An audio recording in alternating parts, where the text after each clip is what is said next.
Assalamualaikum warahmatullahi wabarakatuh. Waalaikumsalam warahmatullahi Alhamdulillah, wabarakatuh. nahmaduhu wa nasta'inu wa nastaghfiruh wa na'udzu billahi min syururi anfusina wa min sayyiati a'malina. Man yahdihillahu fala mudillil lah wa man yudlil fala hadiyalah. Asyhadu an la ilaha illallah wa asyhadu anna Muhammadar Rasulullah. La nabiyya ba'dah. Allahumma shalli ala Muhammad wa ala sayyidina Muhammad sallallahu alaihi wasallam. Semoga pertemuan kita ini mendapat ridha dan berkah dari Allah Subhanahu wa taala dan menjadi amal saleh di sisinya. Amin ya rabbal alamin. Mandi, selamat datang kembali di acara Science and Application yang diselenggarakan oleh Perkumpulan Mandi Minang Mancanegara atau 3M. Yang terhormat Mandi Ketua 3M, Mandi Nurbaini Mikoski. Yang terhormat Ibu Pembina Perkumpulan 3M, Mandi Profesor Dr. Siti Salma.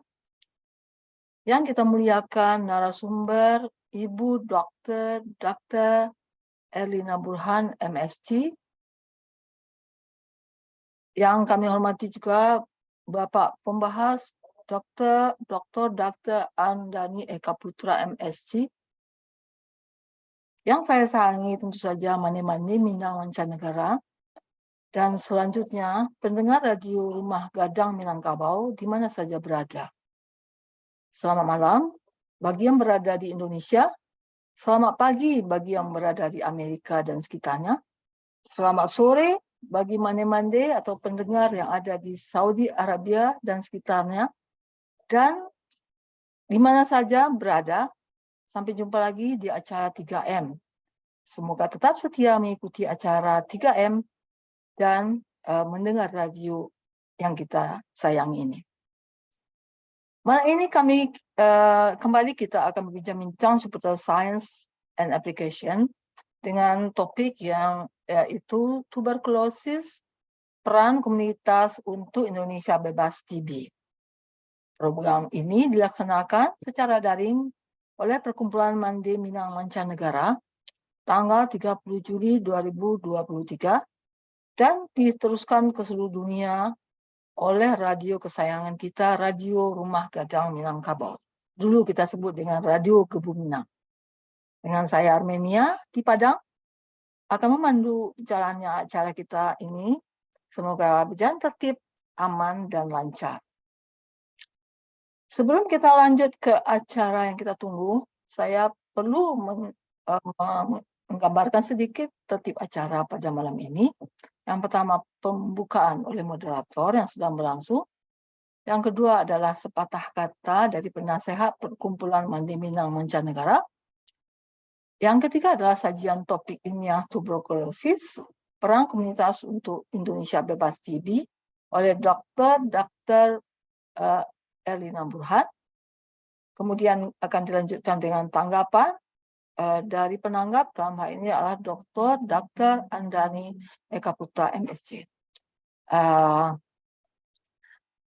Kemudian kita akan adakan sesi tanya jawab dan kemudian akan ditutup oleh Ketua 3M. Acara ini akan berlangsung sekitar 2 jam. Mari kita ikuti dengan seksama. Semoga menjadi manfaat bagi kita semuanya. Baiklah mande, Bapak-bapak, hadirin dan pendengar radio sekalian. Untuk tidak memperpanjang waktu, saya akan minta sepatah dua kata sambutan dari penasihat 3M, yaitu Ibu atau Mande Profesor Dr. Siti Salma. Perlu saya kenalkan barangkali bahwa beliau adalah ahli serangga. Ya, dulu adalah guru besar di UNAN, kemudian sudah pensiun, tapi masih aktif mengajar di perguruan tinggi swasta dan bahkan pernah menjadi Direktur Sekolah Tinggi Kesehatan Indonesia di Padang. Sekarang masih aktif dalam pengajaran dan mengembangkan penelitian tentang serangga, khususnya serangga produktif seperti Galo-galo. lebah, galo-galo, kumbang yang saya baca sepintas tadi dari internet dan lain-lain, ya. Ya, jadi kita perlu bangga memiliki sosok Mande di dalam 3M dan tentu saja perlu menjadikan panutan bagi kita, semangat dan motivasi beliau untuk Mande Minang. Nah, saya tidak panjang mukadimah, kami persilakan kepada Mande Siti Salmah untuk memberikan kata sambutan. Kepada Ibu, kami persilakan.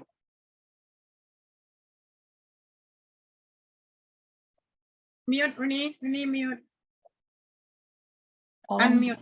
Ya, tolong di unmute. Assalamualaikum. Bismillahirrahmanirrahim. Assalamualaikum warahmatullahi wabarakatuh. Alhamdulillahirabbil alamin. Kita panjatkan puji dan syukur kehadirat Allah Subhanahu wa taala yang masih memberikan rahmat dan kurnia-Nya, sisa umur dan kesehatan bagi kita semua, sehingga acara seminar kita per bulanan ini tetap berlanjut. Alhamdulillah, sekali lagi diucapkan dan terima kasih kepada moderator yang cantik, Profesor Apoteker Armenia MSc PhD, ya, yang kemudian kepada narasumber Dr. Erlina Burhan MSc SPD PK, dan penanggap yang sangat-sangat kita banggakan, kagumi, ya, yang selama COVID-19 itu sangat semakin terkenal, yaitu Dr. Andani Eka Putra MSc, dan terutama sekali juga kepada Ketua 3M yang dulunya disebut dengan BKM, yang terus-menerus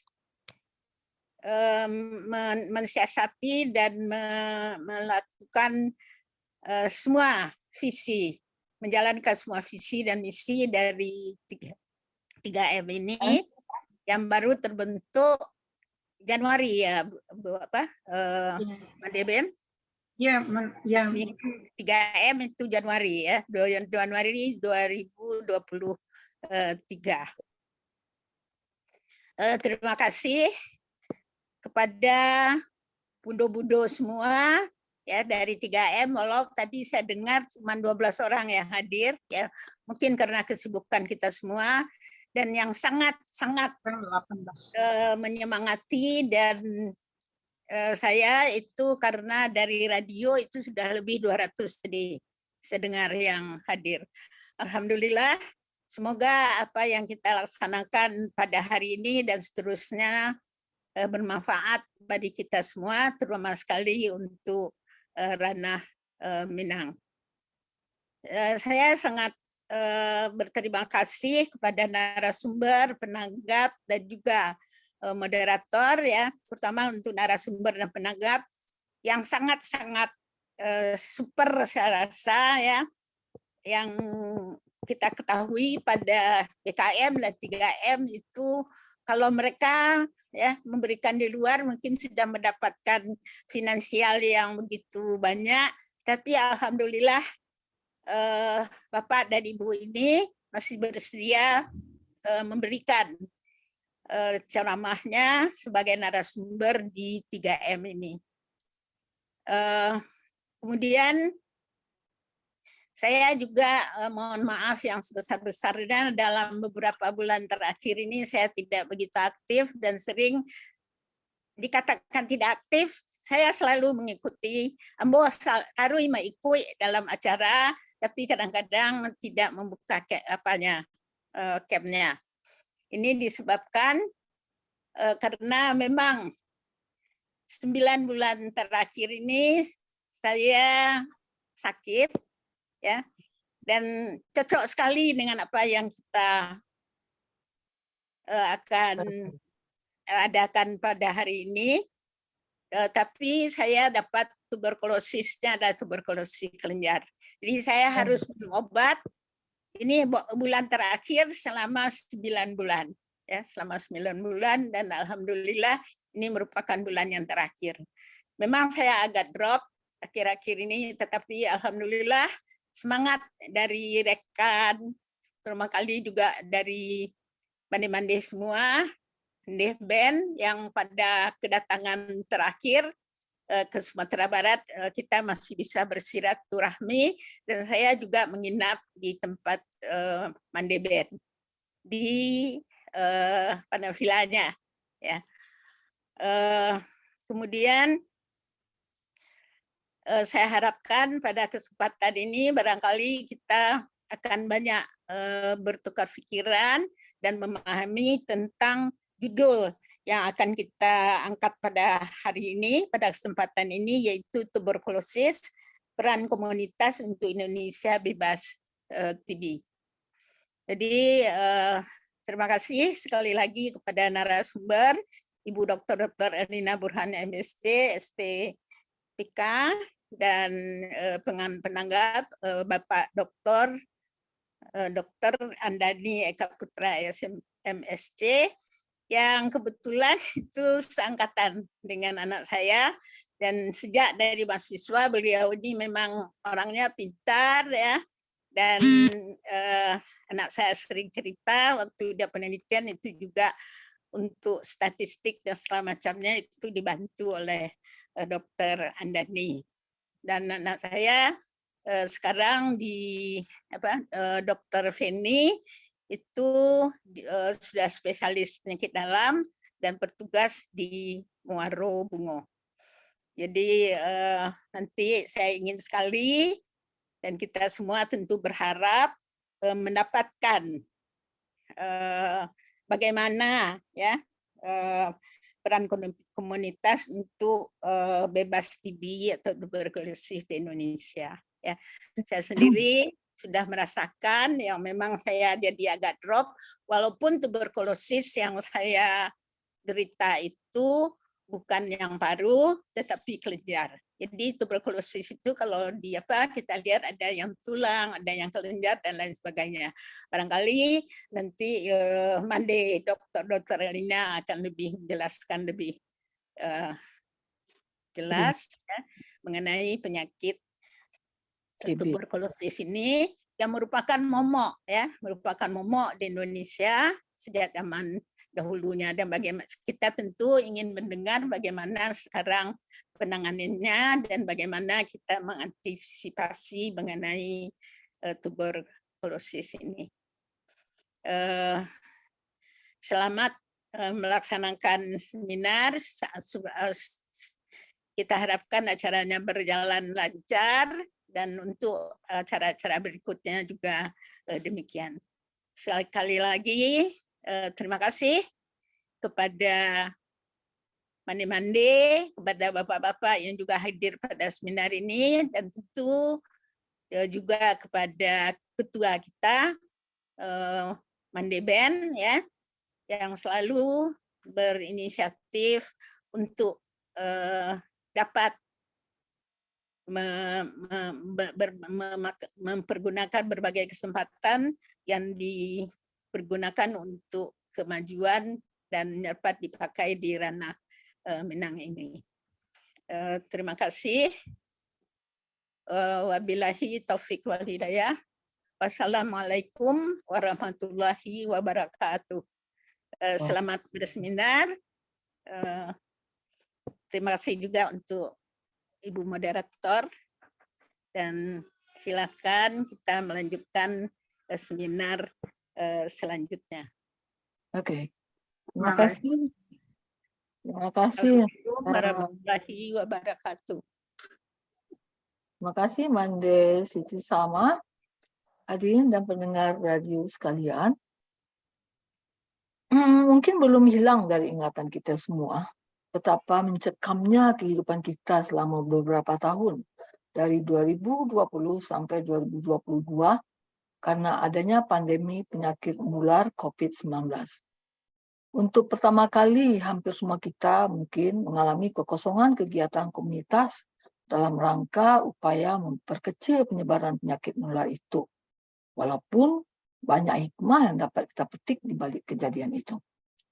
Ternyata upaya itu dan berbagai upaya lainnya berhasil meredam perkembangan kasus, sehingga tahun ini kita pun telah bisa beraktivitas di komunitas manapun tanpa harus ketakutan akan tertular oleh penyakit COVID-19. Sama halnya dengan penyakit COVID-19, tuberkulosis juga tak kalah buruknya. Ya, maksud saya penyakit itu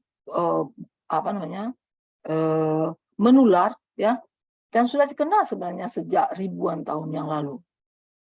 Ya, tadi sudah disebutkan oleh Mande Siti Sama, salah satu yang diserangnya misalnya kelenjar, getah. Ia juga menyerang berbagai organ tubuh lainnya seperti paru, tulang, dan lain-lain. Penyakit ini juga telah menghilangkan jutaan nyawa sejak ia ditemukan. Walaupun obat TB sudah ada, namun penggunaannya bukan tanpa masalah. Tadi sudah diberikan contoh oleh Bu Siti Salma, sudah 9 bulan harus menggunakan obat TB itu. Ya, lalu jadi penggunaan yang sangat lama, excuse me. Lalu efek samping yang cukup membahayakan, lalu mungkin adanya kejadian resisten obat, dan sebagainya. Jadi banyak masalah yang bisa terjadi dalam penanganan TB ini. Dan itu mungkin yang menyebabkan mengapa sampai sekarang TB ini masih ada. Sempat tidak terdengar beberapa tahun-tahun berapa ya lalu, gitu ya. Saya tidak ingat sejarahnya. Tapi sekarang saya membaca-baca kejadian atau prevalensi dari TB ini sudah meningkat kembali, ya. Nah, TB ini sudah menyebabkan kematian 2 kali lebih banyak dari yang disebabkan oleh COVID. Yang kita tahu angkanya cukup besar, fantastis, 6 juta jiwa lebih, ya, hampir 7 juta jiwa dari 768 lebih ribu kasus yang terkonfirmasi COVID. Jadi luar biasa, 2 kali lebih banyak daripada itu. Ya, nah, cuman nanti Ibu Dr. Erlina akan menjelaskan ya apa bedanya nanti COVID-19 dengan kejadian TB, ya, menyebabkan kematiannya seperti apa. Jadi agaknya saatnya paling tepat sekarang kita perlu tahu lebih banyak tentang TB itu, lalu bagaimana cara mengatasi penyakit TB seperti COVID yang bisa kita rasakan sekarang manfaatnya, sehingga nanti dunia termasuk di Indonesia bebas dari penyakit TB ini. Mari yang saya hormati, hadirin dan pendengar sekalian, acara utama akan kita ikuti yang topiknya tadi sudah disebutkan, tuberkulosis, peran komunitas untuk Indonesia bebas TB. Sebentar lagi akan disampaikan oleh dokter kita yang cantik, Mande Dr. Erlina Burhan. Tapi izinkan saya sebentar untuk membacakan CV beliau dengan singkat. Dr. Erlina Burhan lahir di Padang tanggal 15 Mei tahun 1963. Dia seorang spesialis paru-paru, lalu berasal dari Divisi Infeksi Departemen Pulmonologi Kedokteran dan Respirasi Fakultas Kedokteran Universitas Indonesia. Tadi sudah disebutkan beliau S1-nya dokter umumnya adalah lulusan UNAN tahun 1989. Kemudian beliau meneruskan Master of Science-nya di Heidelberg University, Jerman, tahun 1995, dan selanjutnya meraih gelar dokter spesialis paru dari Fakultas Kedokteran Universitas Indonesia selesai tahun 2004. Disinilah beliau mengabdi sampai sekarang menjadi seorang dosen dan tentu saja preceptor ya, Bu Dr. Elina. Menjabat sebagai Ketua Divisi Departemen Pulmonologi dan Penyakit Pernapasan FKUI, dan beliau sangat aktif di berbagai organisasi profesi Ikatan Dokter Indonesia dan kelompok kepakaran seperti Organisasi Profesi Koalisi atau KOPI-TB sebagai Ketua APSR, anggota Organisasi Internasional TB dan Penyakit Paru atau UITLD, anggota kelompok pengembangan guideline di WHO and American Thoracic Society untuk pelayanan TB, dan berkontribusi dalam menangani COVID tahun 2020 sampai sekarang barangkali. Ya, beliau pernah menjabat sebagai Ketua Perhimpunan Dokter Paru Indonesia tahun 2015 sampai 2020 dan pernah mendapat penghargaan sebagai tokoh perubahan Republik Indonesia pada tahun 2021 kalau saya tidak salah. Ya, aktivitas sekarang juga pada Saturate atau Respiratory Tuberculosis Research and Training Center yang beranggotakan lebih dari 20 asisten peneliti Rumah Sakit Umum Persahabatan agar dapat dihasilkan penelitian-penelitian yang berkualitas. Saya kira banyak hal-hal yang perlu ada pada Dr. Elina, tapi tak mungkin saya bacakan semuanya. Saya persilakan saja sekarang Dr. Elina yang cantik untuk memaparkan makalahnya hari ini. The stage is yours, Dr. Elina. Thank you, Ibu Armenia. Assalamualaikum warahmatullahi wabarakatuh. Terima kasih Prof. Siti Salma, Mande dari 3M, Mande Ben, Mande Tati, ini banyak lagi, Mande Dede, ada Mande Yurnaliza, Mande Neti, Mande Alfi, banyak sekali, Mande Yun. Oke, semuanya aja deh, ada 18 orang. Saya akan membawakan topik sesuai yang diminta atau yang kita sepakati, yaitu tentang bagaimana peran komunitas dalam eliminasi TB di Indonesia. Apakah terlihat slide-nya? Ya, bagus. Oke. Apakah suara saya jelas terdengar? Bagus. Baik. Jadi Indonesia saat ini adalah negara dengan insiden TB tertinggi kedua di dunia, yaitu setelah India, Indonesia, dan baru Cina. Sebelum tahun 2021, Indonesia masih nomor 3 itu. Jadi insiden atau kasus barunya sekitar 824.000. Tapi begitu masuk pandemi, kita jadi meningkat menjadi 969.000 per tahun, artinya hampir 1 juta kasus baru untuk tuberkulosis per tahun. Ini membuat Indonesia menjadi nomor 2 di dunia. Ini bukan prestasi yang menggembirakan, tetapi apa boleh buat, kita harus tahu ini supaya kita lebih waspada dan supaya kita semua berkolaborasi agar Indonesia bebas dari tuberkulosis. Baik, 85% dari kuman tuberkulosis itu menyerang paru-paru, sehingga kasus TB paru itu adalah 85%, sementara 15% lainnya adalah tuberkulosis di luar paru, seperti di tulang, di usus, di otak, di kulit, di mata, di saluran tubuh yang lainnya, dan tadi juga ada di kelenjar ya. Jadi kuman TB ini bisa menyerang semua organ. Nah, kalau sebagian besar adalah menyerang paru, 85%, maka saya akan bicara tentang tuberkulosis paru. Nah, karena menyerang paru, maka gejala utamanya adalah batuk, dan batuknya biasanya berdahak lebih dari 2 minggu. Ya. Namun karena prevalensi tuberkulosis ini cukup tinggi di Indonesia, maka sekarang ini kita tidak lagi berpatokan kepada 2 minggu, tapi berapa lama pun durasinya kita perlu curiga ke arah TB. Ya, namun ada gejala lain yang perlu kita waspadai, seperti berat badannya yang turun, padahal tidak disengaja, tidak diet, tidak mengurangi makan, begitu ya. Dan yang sangat juga cukup khas adalah berkeringat malam hari tanpa kegiatan fisik. Dan juga biasanya pasien-pasien tuberkulosis ini ada demam, tapi demamnya gak terlalu tinggi. Dan demam ini hilang timbul, bahkan lebih dari 1 bulan ya, terus menerus. Tapi karena tidak terlalu tinggi, nggak terlalu dirasakan. Kalau kelainan parunya cukup luas, maka gejala lain adalah berupa sesak nafas karena terlalu banyak jaringan paru yang rusak.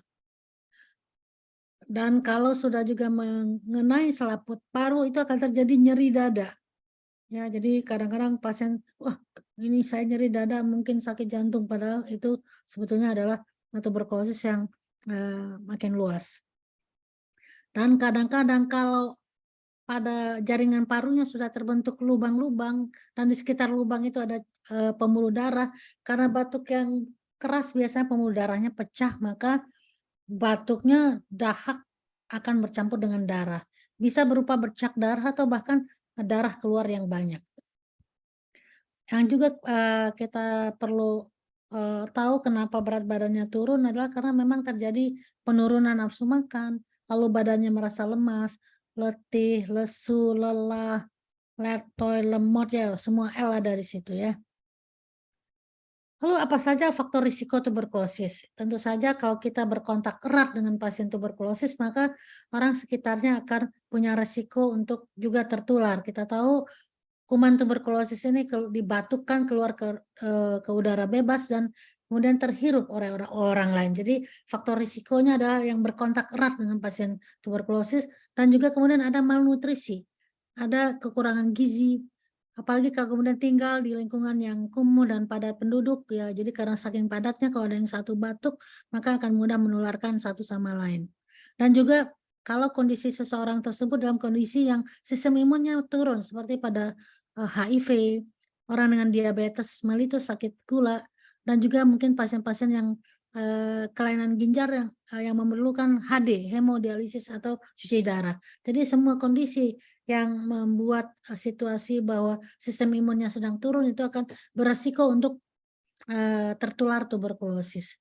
Siapa lagi? Yaitu kalau orangnya merokok, karena rokok itu membuat saluran nafas menjadi sistem pertahanan yang kurang baik, sehingga kalau ada kuman masuk bisa cepat menjadi sakit.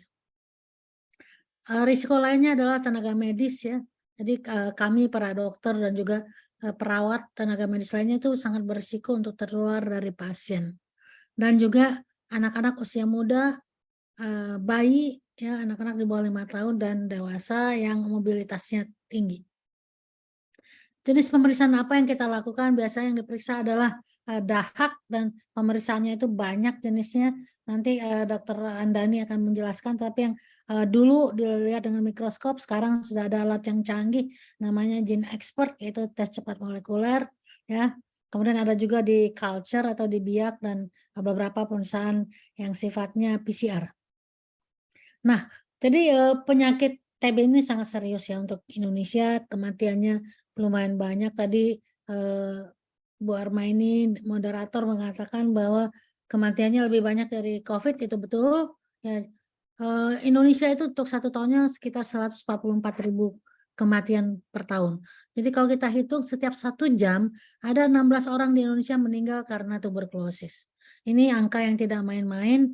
Mari kita sadari ini agar kita supaya lebih bersemangat lagi membantu orang-orang supaya jangan sakit tuberkulosis, dan kalaupun sakit cepat mendapatkan pemeriksaan untuk didiagnosis dan menjalani pengobatan sampai selesai, sampai sembuh. Karena tuberkulosis ini adalah suatu penyakit yang bisa diobati, bisa disembuhkan, bahkan bisa dicegah. Ya, target Indonesia, ini target dunia tentu saja sebetulnya bahwa untuk eliminasi itu ditargetkan untuk tahun 2030 ada strateginya. Strategi yang pertama adalah mereduksi 80% insiden. Jadi kalau Indonesia tadi insidennya 969.000 atau sampai 1 juta, maka nanti pada tahun 2030 ini akan terus diturunkan sampai penurunnya 80%. Ya, dan juga kematiannya kalau tadi 144.000, maka tahun 2030 kematian cuma boleh 10% dari jumlah itu. Dan juga nanti tidak ada biaya katastrofik rumah tangga. Ini adalah dicanangkan pada tahun 2015, kita sudah melewatinya, jadi kita tinggal menunggu, mudah-mudahan target eliminasi tahun 2030 ini tercapai. Nah, kita lihat ini ya, sepanjang tahun 2020 ini data Indonesia nih, tahun 2020, tahun 2021 cakupan pengobatan TB dan keberhasilan pengobatan itu masih di bawah target. Kita lihat di sini, nanti saya coba lihat ya, mana nih yang Sumatera Barat nih barangkali kita bisa harus lihat nih. Untuk cakupan pengobatan TB tahun 2020 Sumatera Barat, wah ini hanya 26%, rendah sekali ya. Ya, dekat ke Papua Barat ini, di bawah Kalteng. Tahun 2021 Sumatera Barat sudah naik sedikit, cakupan pengobatannya menjadi 35% ya. Namun ini masih di bawah, bahkan di bawah Kaltara, di bawah Kalimantan Utara. Yang paling bagus ini cakupan pengobatan Banten, saya lihat, kemudian Jawa Barat, Gorontalo, dan DKI. Ya, jadi ini adalah PR kita bersama nih, Ibu-ibu Tiga Mande dan juga para pendengar dari radio Rumah Gadang Minangkabau ya. Yuk kita sama-sama bantu masyarakat Indonesia umumnya, khususnya masyarakat Sumatera Barat, agar kalau ada yang bergejala tadi batuk segera memeriksakan diri, lalu kalau terdiagnosis menjalani pengobatan sampai selesai. Jangan berhenti, jangan putus obat. Kenapa? Karena kalau kumannya tidak dimatikan, kumannya mungkin hanya lemah-lemah saja. Tadi kan saya sampaikan pengobatan minimal 6 bulan. Nah, ini 2 bulan berhenti. Maka yang sisa-sisa kuman tersebut mungkin untuk sementara dia pingsan, tapi lama-lama karena nggak ada obat lagi dia akan tumbuh dan berkembang biak kembali dengan karakteristik yang mungkin lebih kuat karena bermutasi, dan sehingga mungkin akan menjadi tuberkulosis yang kebal dengan obat atau resisten obat. Ya, jadi jangan ini sampai terjadi. Pengobatan harus sampai selesai. Tadi Prof. Siti Salma masih 8 bulan ya, kalau TB kelenjar 9 bulan, tinggal 1 bulan lagi Prof. Ayo semangat, jangan sampai putus. Ya, selain bahwa kita juga pengobatannya cakupannya rendah, tapi sebetulnya juga Indonesia banyak missing cases. Missing cases itu adalah bahwa di atas kertas estimasinya hampir 1 juta orang, tapi kita nggak temukan semuanya. Ini dampaknya apa terhadap masyarakat? Dampaknya adalah orang-orang yang missing cases ini yang tidak ditemukan, tidak didiagnosis, dan juga tidak berobat, ini akan terus menjadi sumber penularan kepada orang sekitarnya. Selagi dia batuk, maka kuman itu akan keluar ke udara bebas dan akan terhirup oleh orang lain. Itulah makanya saya senang sekali karena COVID orang sekarang sangat terbiasa memakai masker, maka untuk pasien-pasien TB kalau batuk ya pakailah masker supaya kumannya jangan ke udara bebas, tetapi tertahan di maskernya. Tapi bukan saja untuk TB, sebetulnya untuk setiap sakit apapun, kalau Anda batuk, pilek, pakailah masker supaya tidak menularkan kepada orang lain. Jadi ini adalah masalah juga, kita tidak menemukan kasus sehingga penularan terus terjadi ya. Oleh sebab itu semua kita harus berperan dalam eliminasi TB di Indonesia, mulai dari pemerintah, lalu kemudian penyedia layanan kesehatan yaitu para dokter, perawat dan lain-lain, tenaga kesehatan, dan yang tidak lupa ingin saya sampaikan di sini, mengapa saya berbicara di sini, karena di sini ada kelompok komunitas masyarakat Indonesia yang terpilih, yaitu para mande-mande yang berasal dari Sumatera Barat, terpilih karena memang merupakan ibu-ibu istimewa yang merantau dan tentu saja sudah banyak berbuat untuk lingkungannya, tapi saya juga menghimbau untuk berbuat untuk masyarakat di kampung di Sumatera Barat. Kalau pemerintah sudah jelas strateginya, tadi menurunkan kematian 90%, menurunkan insiden, jangan tinggi lagi tapi hanya 65 per 100.000, ini mereka sudah punya target, mereka juga punya biaya. Jadi mungkin kita tidak bahas di sini. Ya, jadi mereka punya anggaran, mereka melakukan kerjasama lintas lembaga, menguatkan manajemen kesehatan, lalu pemerataan sumber daya kesehatan, dan juga melakukan edukasi masyarakat skala besar. Ini skala besar. Nah, kalau kita Made-Made 3M tentu punya skala tersendiri. Ya, jadi peran dari penyedia layanan kesehatan itu satu, menyediakan obat, mendeteksi penyakitnya, melakukan pencarian kasus, jadi active case finding. Dan untuk anak-anak harus dilakukan vaksinasi BCG, lalu edukasilah pasiennya. Kalau perlu dirawat batuk darah yang hebat harus dirawat, siapkan fasilitas di rumah sakit, dan tentu saja kita harus tahu pencatatan dan pelaporannya agar bisa kita tracing kemana saja, mencari orang-orang yang kontak erat. Ya, ada beberapa inovasi dalam upaya eliminasi TB ini adalah bahwa akan ada vaksinasi TB terbaru masih dalam tahap penelitian, lalu akan banyak riset bagaimana memanfaatkan teknologi, inovasi untuk berbagai alat-alat diagnostik yang baru yang ditemukan ya. Jadi Andani nanti mungkin bisa bicara lebih banyak tentang ini. Lalu juga masyarakat dunia sekarang sudah banyak meneliti dan menemukan obat-obat baru untuk tuberkulosis, dan juga paduan atau regimen obatnya juga sudah banyak yang baru. Jadi kalau pengobatan TB 6 bulan, sekarang sudah ada regimen yang 4 bulan, bahkan sedang diteliti yang 2 bulan. Jadi mudah-mudahan ke depannya pengobatan tuberkulosis tidak lama-lama lagi. Cita-citanya adalah kalau bisa 2 minggu saja sembuh. Tapi tentu saja perlu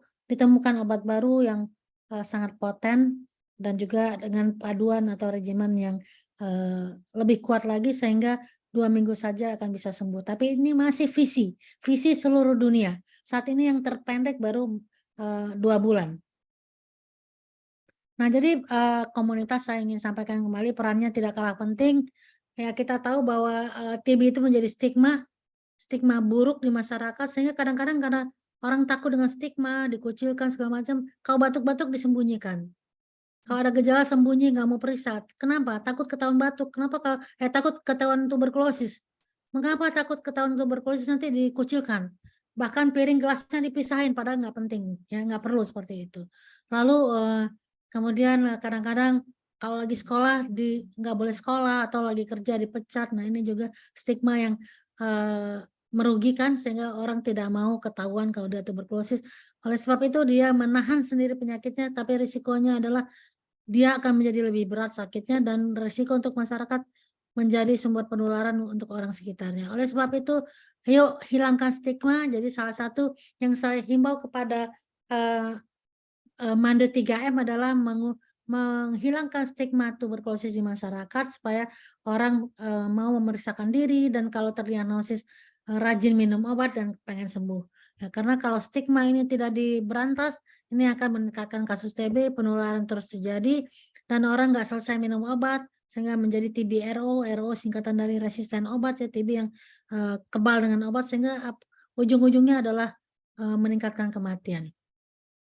Jadi peran komunitas, ayo mengajak masyarakat untuk melakukan pola hidup sehat, asupan gizinya baik, istirahat yang cukup, kurangi stres, kemudian tinggal di tempat yang cukup sehat, nggak perlu mewah, tapi terjadi pertukaran udara, pintu dan jendela dibuka, sinar matahari masuk, ya. Lalu bayi-bayi dilakukan imunisasi BCG, komunitas mengajak ibu-ibu yang punya bayi agar ke pelayanan kesehatan, lalu beri dukungan moral supaya sembuh, ya, dan meningkatkan awareness, mengajak komunitas setempat untuk merubah perilaku, merubah kebiasaan. Jadi kalau kebiasaan batuk biasanya tidak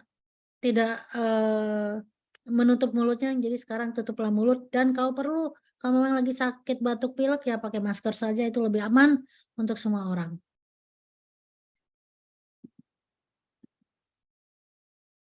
Ya, jadi komunitas juga berperan bisa sebagai pengawas minum obat, karena bisa jadi orang yang sedang minum obat ini bosan. Nah, ini dia bisa didampingi.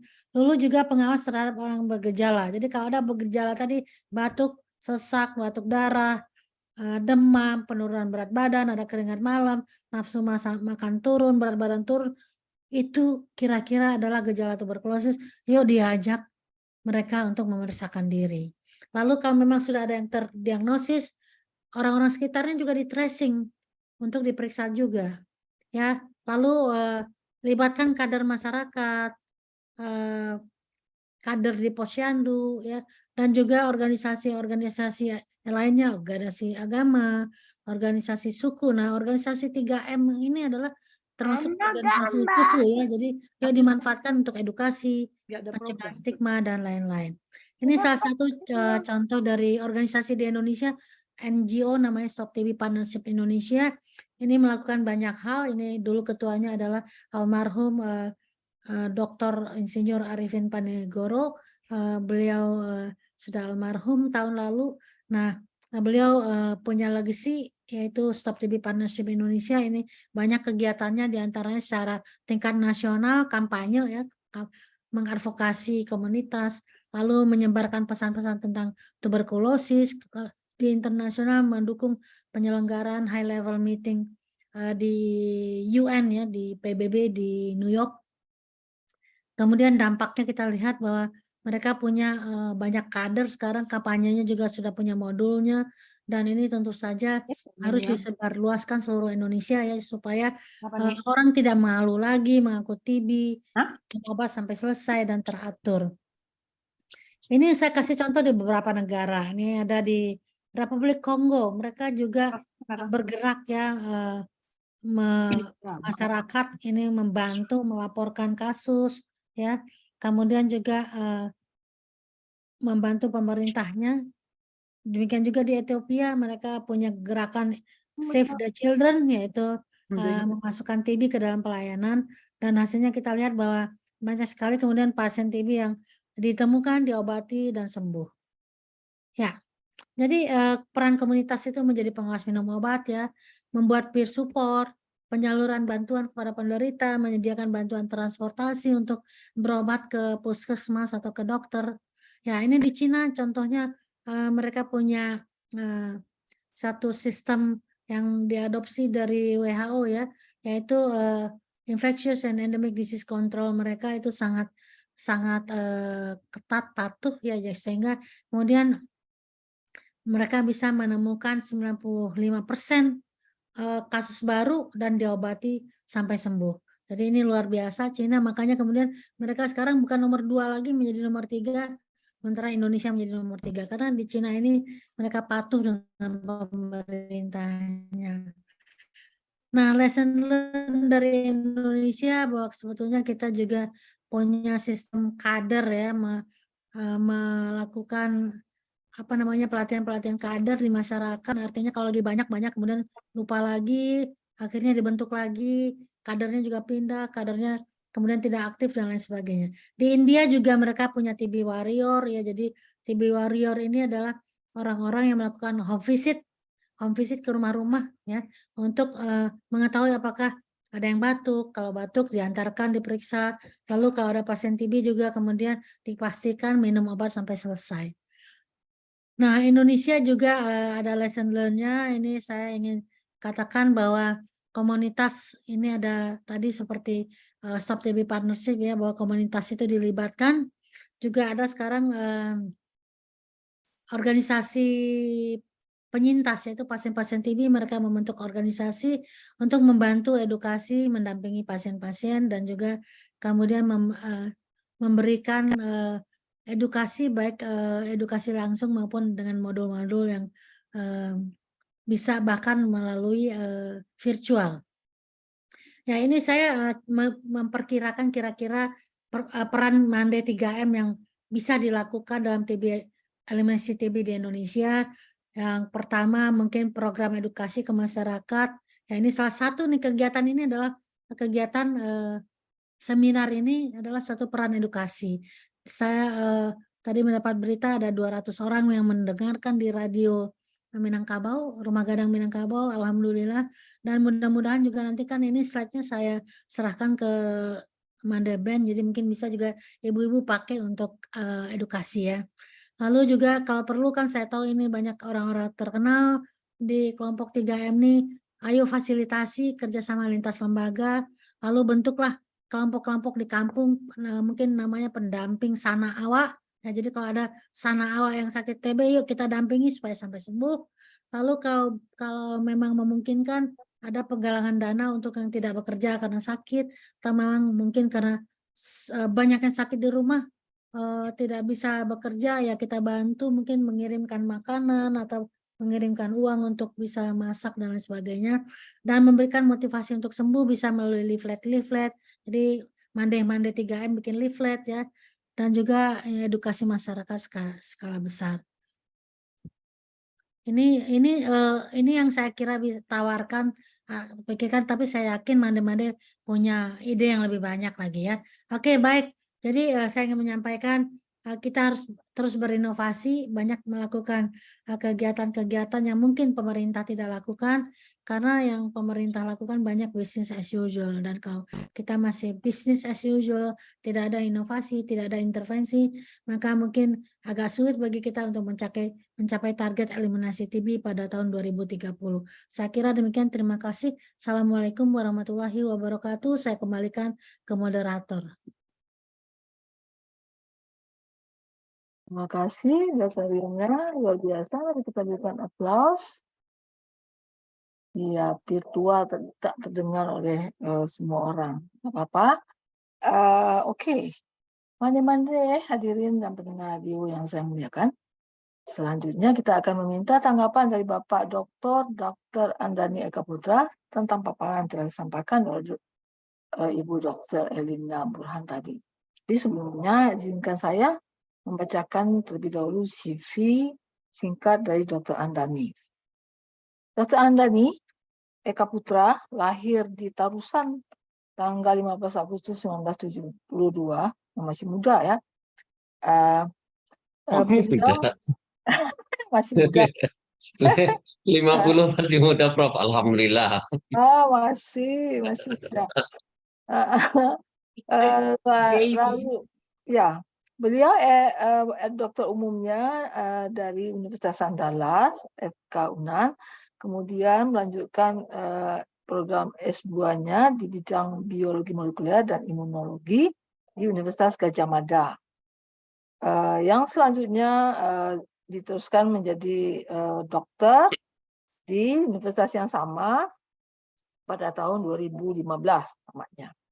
Sekarang beliau menjadi dosen mikrobiologi dan molekuler di Universitas Andalas, Fakultas Kedokteran. Kemudian juga baik di S1, S2, dan S3. Tenaga ahli Menteri Kesehatan bidang pandemi pada tahun 2021. Tenaga ahli Labkesmas Kemenkes pada 2022. Kemudian Direktur Usaha Bisnis Universitas Andalas, Kepala Pusat Diagnostik dan Riset Penyakit Infeksi Fakultas Kedokteran Universitas Andalas dari 2019 sampai sekarang, Dewan Pengawas RSUD Solo Selatan, Ketua TTO LPPM Universitas Andalas. Beliau juga sebagai Komisaris PT Kimia Farma Diagnostik tahun 2021 sampai sekarang. Kemudian Medical Research Consultant PT Kimia Farma 2020 sampai 2021. Kemudian Direktur Rumah Sakit Universitas Andalas dari 2018 sampai 2021. Dan Ketua Penjamin Mutu Universitas Andalas 2018 sampai 2021. Dan banyak lagi jabatan yang sudah beliau alami. Sebagai dokter, beliau juga pengurus ID wilayah Sumbar tahun 2000, 2 kali periode ya, 2016 sampai 19 dan 2019 sampai 22. Lalu pengurus PBID tahun 2022 sampai 2025. Anggota Permi dan Pakmi Sumatera Barat. Banyak sudah penelitian dan publikasi terindeks Scopus yang telah dihasilkan oleh beliau, lebih kurang 25, dan yang akan dipublikasi juga lebih dari 100, sudah mendapatkan 3 haki dan ada 8 yang akan diproses. Ya, ada 2 buku yang telah diproduksi oleh beliau. Ya. Eh, ya mungkin publikasi beliau dapat dibaca di Google ya atas nama Dr. Andani Eka Putra ya. Dan beliau juga sudah mendapatkan beberapa penghargaan, terutama nih di musim pandemi yang lalu ya. Yang pertama sebagai tokoh profesional Indonesia di INEWS tahun 2020, kemudian Gatra Award Gatra tahun 2020, kemudian Warga Teladan Padang tahun 2020 itu juga, lalu Warga Kehormatan di Surabaya tahun 2020, dan Tokoh Inovatif PNBP 2021. Sekarang beliau aktif juga melakukan pengabdian-pengabdian di berbagai desa di Sumatera Barat, terutama di Pasaman Barat, di Nagari Tage, Solo Selatan, kemudian tim kebijakan pandemi, tim kebijakan PTM nasional, ahli Lakesmas, dan lain-lain. Oke, demikian CV singkat yang saya bisa bacakan, Dr. Andani. Mohon maaf kalau tidak semuanya saya bacakan. Dan sekarang marilah kita minta saja Dr. Andani untuk memberikan tanggapan terhadap pembicaraan Dr. Erlina tadi. Silakan Dr. Andani. Baik, terima kasih Prof. Assalamualaikum warahmatullahi wabarakatuh. Yang saya hormati para Mande ya yang sudah hadir di sini secara langsung sekitar 25 saya lihat termasuk ini Erlina Burhan, kemudian melalui radio dan YouTube ya yang tadi jumlahnya sekitar 200-an. Selamat malam kalau untuk wilayah Indonesia saya ucapkan, dan yang tentunya saya harus sampaikan ucapan terima kasih karena diundang pada forum yang menurut saya isinya para senior, para pakar semua di sini ya di bidangnya masing-masing, sehingga saya agak grogi juga harus bicara apa. Apalagi disuruh saya menanggapi punyanya Pro Erlina. Saya nggak tahu apa yang harus saya sampaikan di sini. Terus terang saya bingung juga gitu. Tadi saya coba-coba menulis, ternyata beberapa bagian sama dengan yang punya Pro Erlina. Jadi saya juga nggak tahu juga mau melihat dari mana gitu ya. Saya nggak tahu mulainya dari mana lagi. Nah, tapi saya coba sedikit saja, mungkin saya akan sampaikan sedikit ya, apa yang sudah dicanangkan oleh WHO. Kalau saya sampaikan seperti itu, karena dalam penanganan TB ini sama seperti Dr. Erlida sampaikan, bahwa masalah utamanya adalah masalah kasus dan kematian. Jadi insidennya dan kematian. Dan kita bisa melihat bahwa target yang diterapkan, baik itu pada tingkat global maupun pada tingkat nasional, seperti disampaikan Dr. Lina tadi, itu semuanya pada meleset. Nah, salah satu faktornya tentu faktor pandemi. Nah, sisi lain yang harus kita perhatikan ya, untuk kita di Indonesia terutama, apa ya saya katakan bahwa kita harus punya suatu strategi yang jelas. Jadi sebenarnya prosesnya sama seperti waktu pandemi dulu, bahwa tidak melibatkan masyarakat dalam penanganan pandemi, dalam penanganan tuberkulosis, ini akan menyulitkan proses penanganan tuberkulosis itu sendiri, akan menyulitkan pencapaian target-target itu sendiri. Perkenankan saya sedikit untuk menyampaikan PPT saya, tapi tidak banyak ya, tidak sebanyak Prof. Rina tadi, Prof. Romena ya. Jadi saya coba sampaikan sedikit saja. Saya mohon maaf. Oke, mana pergi ya? Aduh, saya ulang lagi.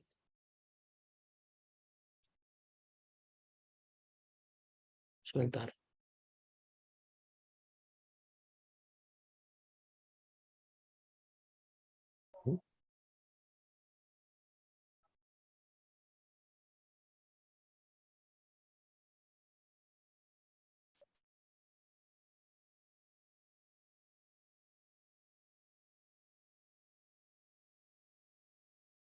Ini, Apa aja? ya, sebentar.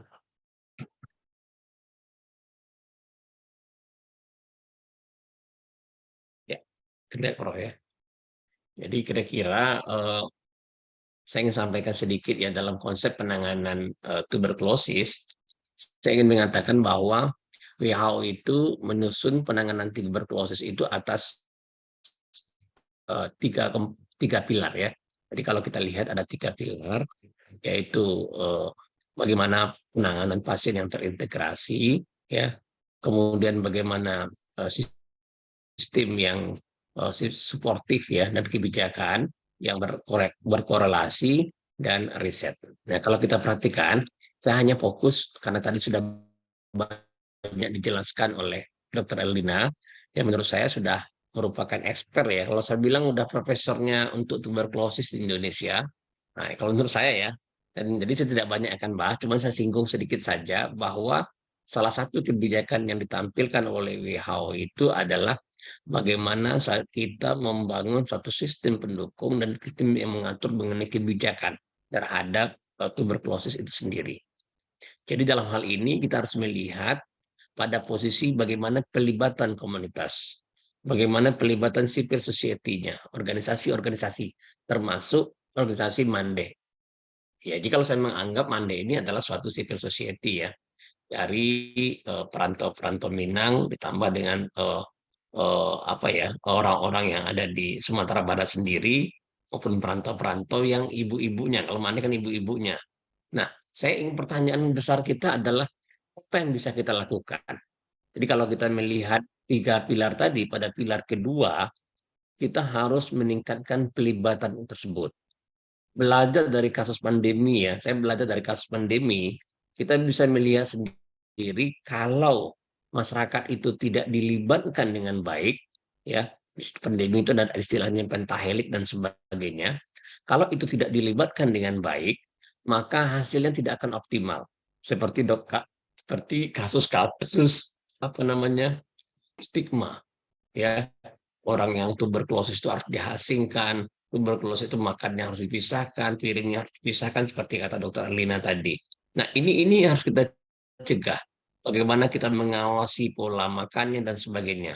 Nah, saya sebenarnya ingin memberikan suatu penekanan saja terhadap yang disampaikan Dr. Erlina tadi, yaitu bagaimana kita bisa memberikan suatu mekanisme yang jelas, ya, suatu terobosan yang jelas apa yang harus kita lakukan untuk Sumatera Barat. Nah, kalau kita lihat konsep yang ditawarkan oleh WHO, ya, ada 3 pilar dalam penanganan tuberkulosis. Salah satunya adalah bagaimana pelibatan ini.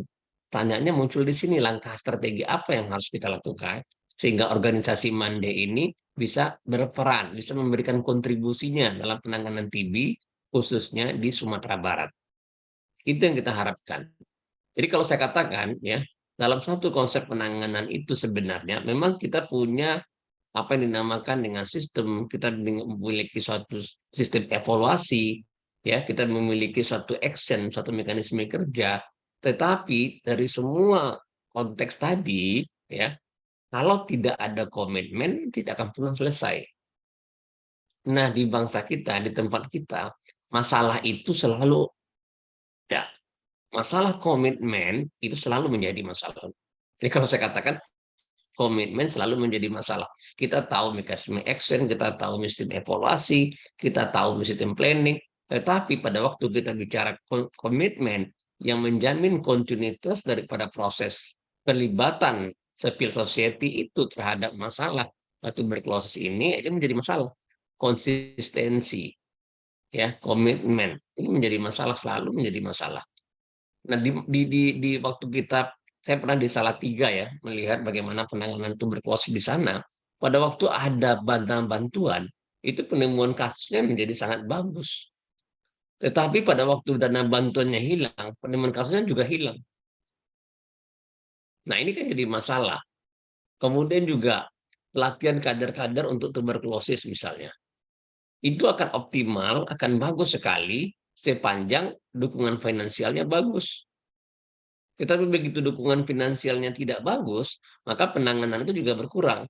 Kita dulu ya, waktu saya tahun 2010, pernah membentuk kelompok peduli tuberkulosis ya, di salah satu nagari ya, di Sumatera Barat. Itu jalan 2 tahun. Kita berikan modul pelatihan dasar bagi mereka, ya, kita berikan pelatihan dasar bagi mereka, termasuk membuktikan kepada mereka bahwa kuman TBC itu ada. Jadi diajaklah mereka melihat mikroskop, melihat layar komputer bahwa kuman TBC itu ada. Itu diberikan modulnya. Setahun berjalan, gitu kan? 2 tahun berjalan, tapi begitu pendanaan terbatas, begitu kontrol tidak ada, semuanya jadi meleset. Dan Bapak Ibu kalau melihat dana anggaran promosi kesehatan, ya untuk bagian dari proses pencegahan di dinas kesehatan itu dananya sangat menyedihkan. Promkes itu dananya sangat sedikit dibanding yang lain-lain. Jadi kalau saya katakan dana yang terkecil ya di dalam anggaran di dinas kesehatan kabupaten kota ya promosi kesehatan. Nah kita belajar dari pandemi bahwa sebenarnya pencegahan yang baik, pencegahan yang bagus itu akan memberikan peluang yang besar kita untuk pengendalian pembiayaan kesehatan itu sendiri. Jadi pada waktu itu kita diskusi dengan Pak Menteri ya, sebenarnya kalau pencegahan pandemi itu bagus, biaya pengobatan itu bisa kita kontrol. Kita bisa bayangkan berapa biaya satu orang pasien COVID. Demikian juga dengan tuberkulosis, berapa biaya satu orang pasien tuberkulosis.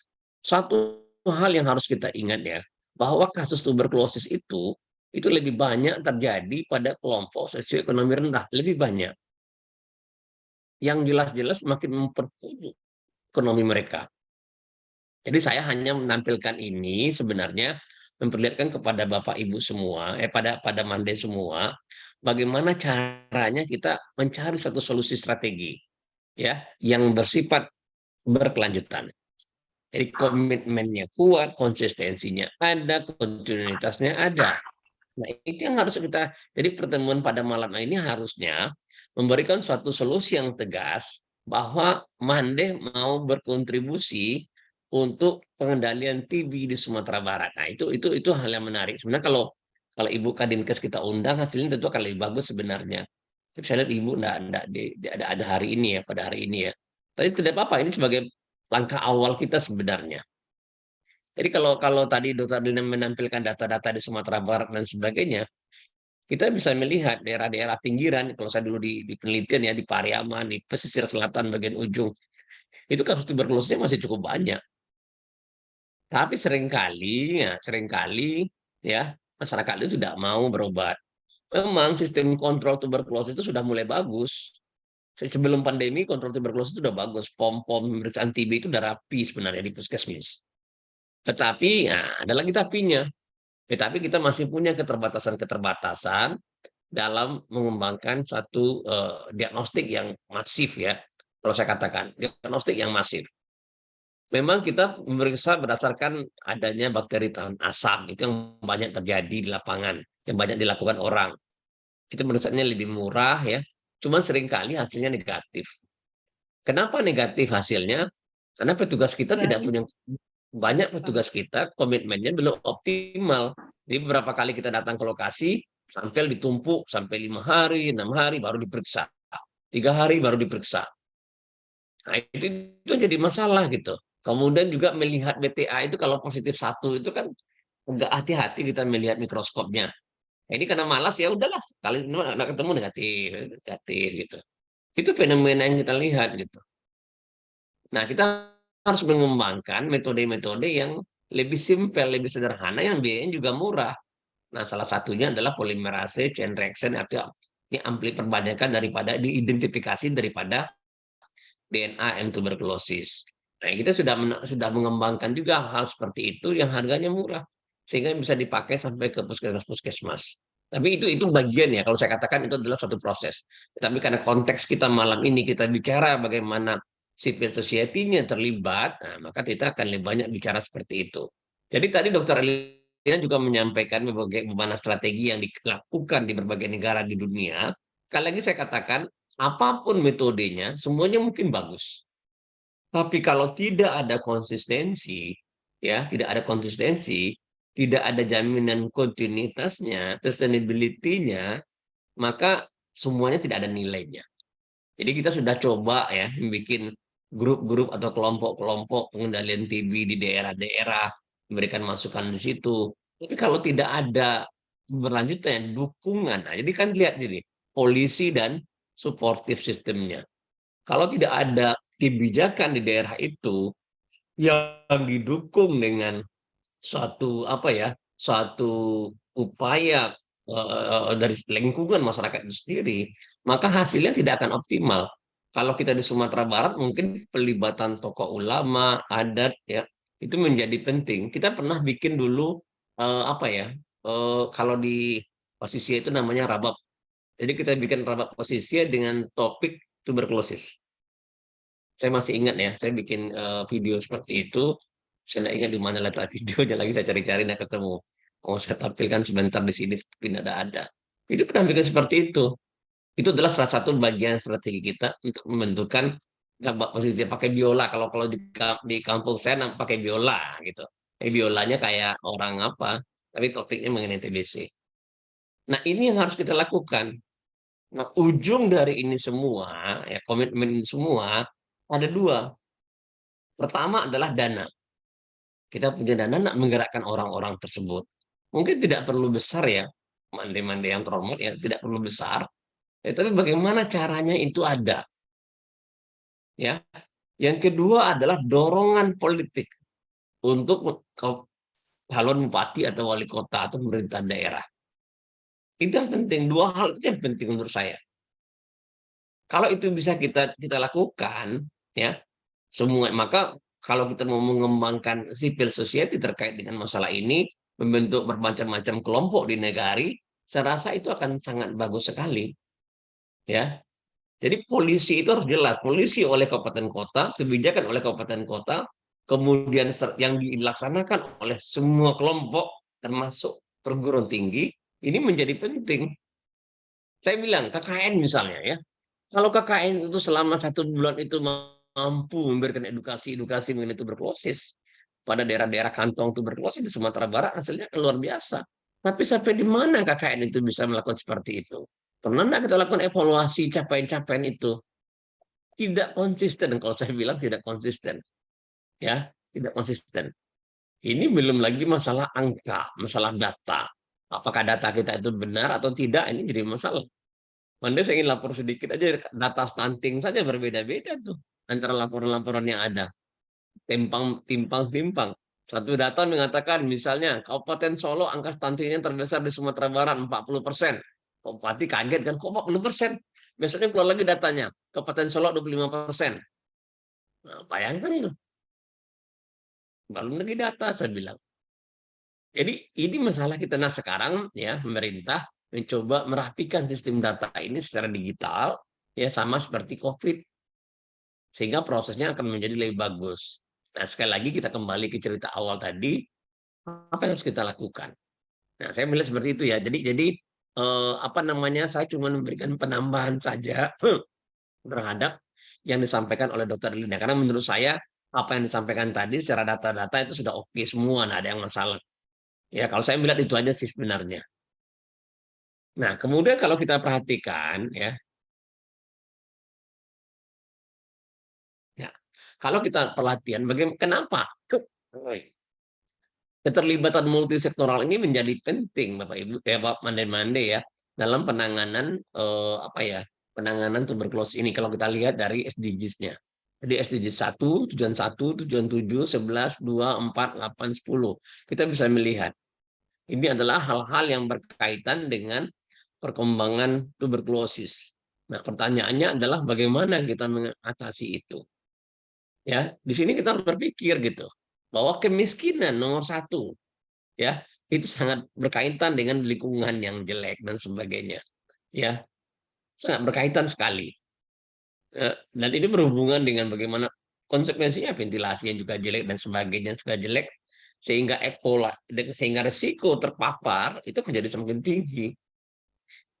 Ya, sehingga kita bisa lihat kalau COVID bisa menyerang semua orang, mau kaya, mau miskin, nggak ada bedanya, tapi tuberkulosis akan lebih banyak pada kelompok sosioekonomi yang rendah. Nah, ini akan makin memburukkan ekonomi mereka.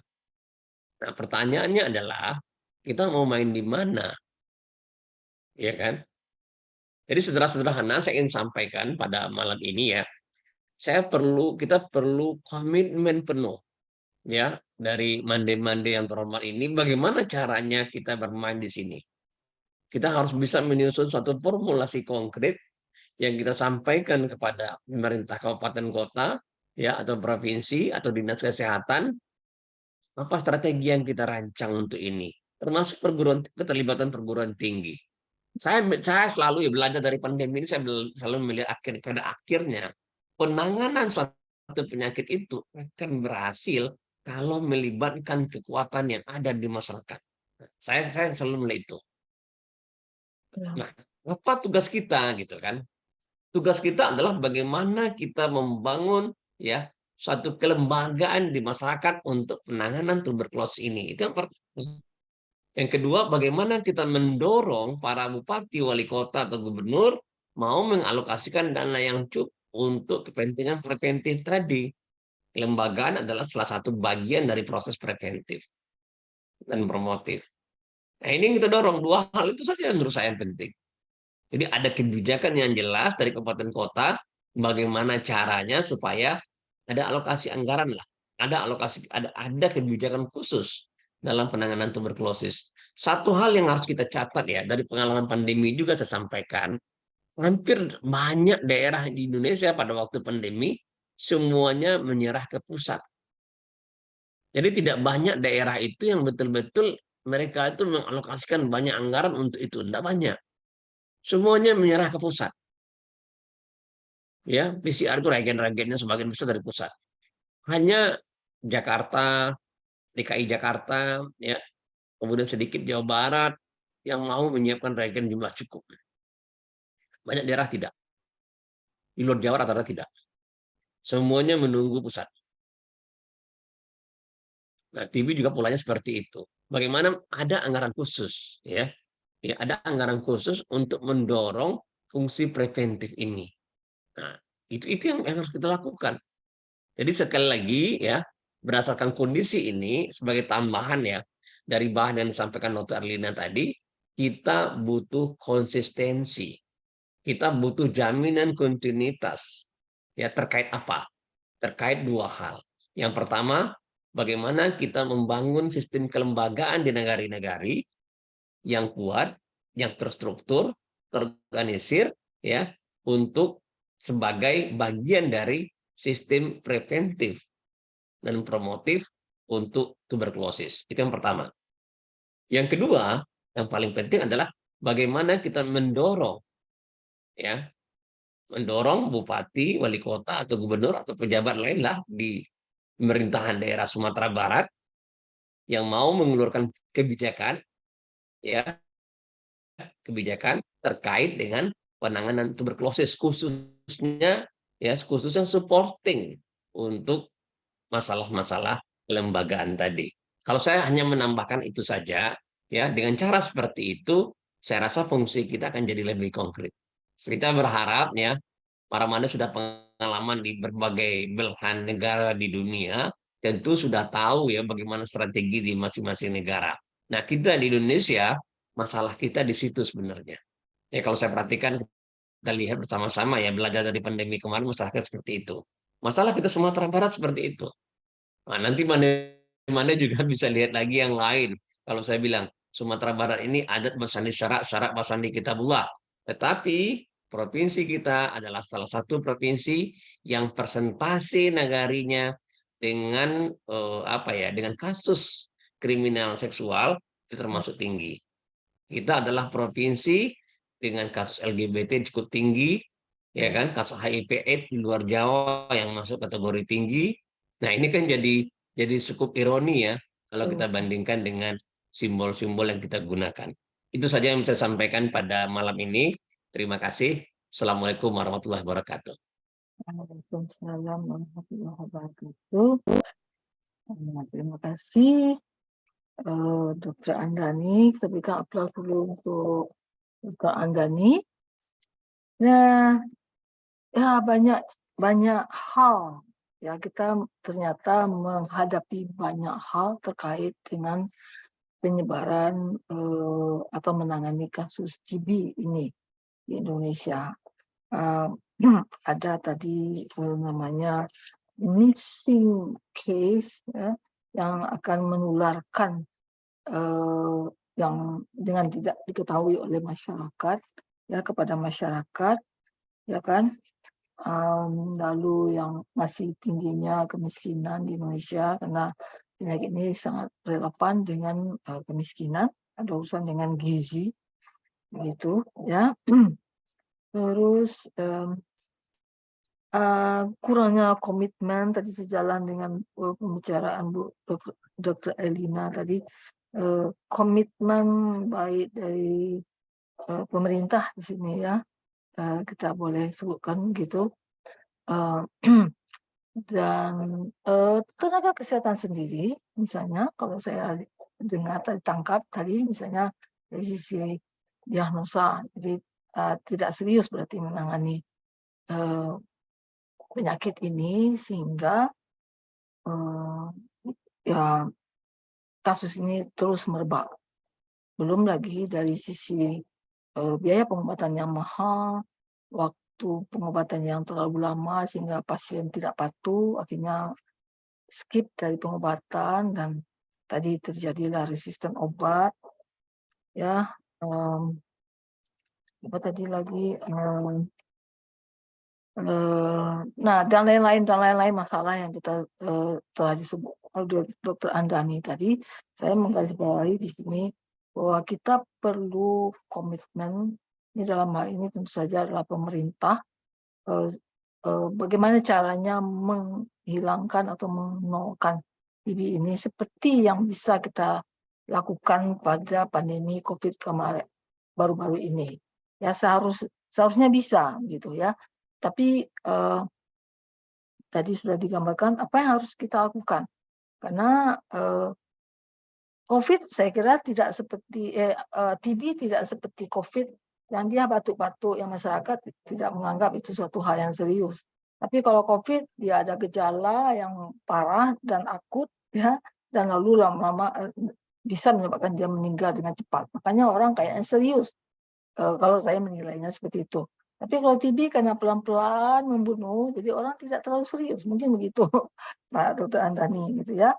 Nah, tadi karena biaya yang besar, apakah dalam mendidik masyarakat untuk hidup sehat dan tidak menularkan bagi orang yang sudah mengalaminya, atau yang memberi edukasi seperti itu, lalu atau dalam soal pengobatan itu perlu biaya yang tinggi.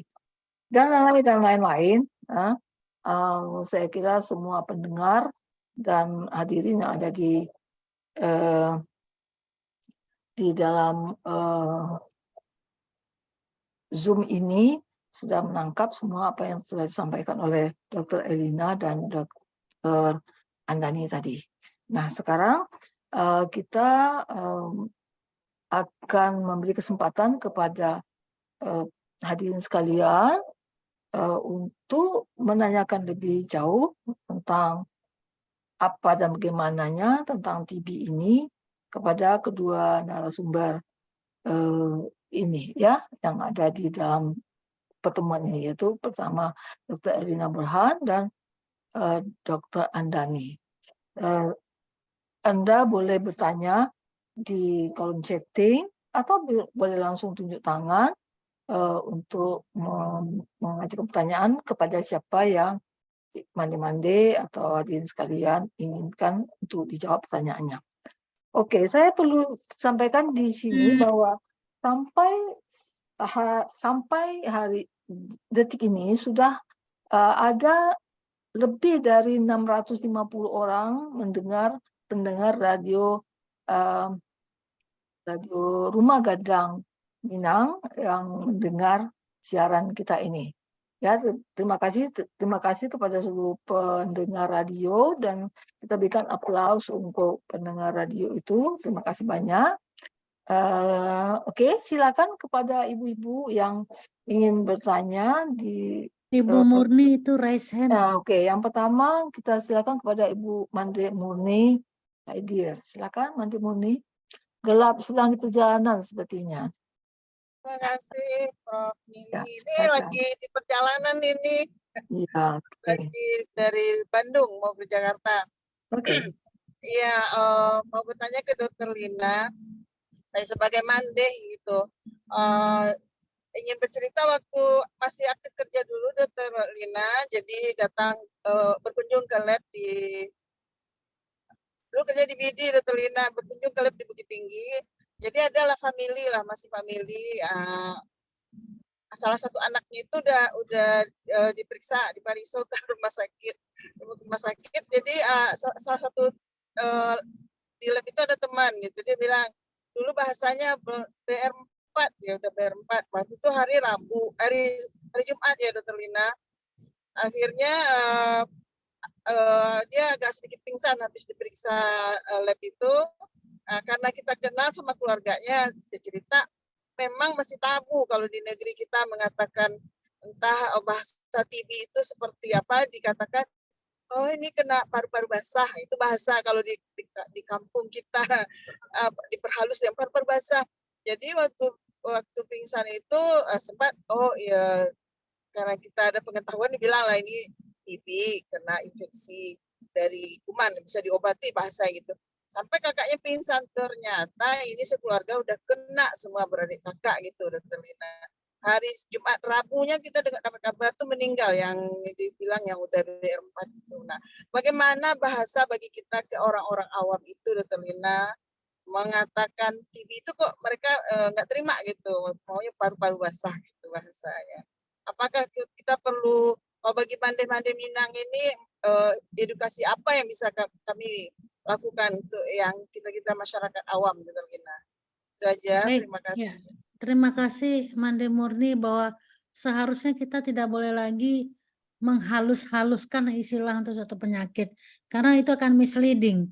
Jadi karena menganggap wah paru-paru basah bukan tuberkulosis ya, jadi nggak mau berobat. Ya bahkan juga ada mengatakan ini cuman flek bukan tuberkulosis, padahal baik flek istilah yang lama dulu ya, istilah flek ataupun istilah paru-paru basah itu sebetulnya adalah tuberkulosis. Ya, jadi saya kira inilah saatnya kita mengedukasi masyarakat bahwa tuberkulosis itu adalah penyakit yang bisa dicegah dan bisa disembuhkan. Jadi nggak usah takut, nggak usah disembunyi-sembunyikan namanya atau dihalus-haluskan jadi seolah-olah bukan tuberkulosis. Ya, jadi saya kira salah satu tugas dari Tigo Mande ini adalah memberikan edukasi tentang tuberkulosis itu apa dan jangan lagi memakai istilah-istilah yang misleading. Ya, saya kira Ya. demikian Bu Murni. Oke, terima kasih Bu Dr. Alina. Ada lagi yang mau bertanya langsung? Ya, Ya, silakan Ibu Mande Siti Salma. Assalamualaikum warahmatullahi wabarakatuh.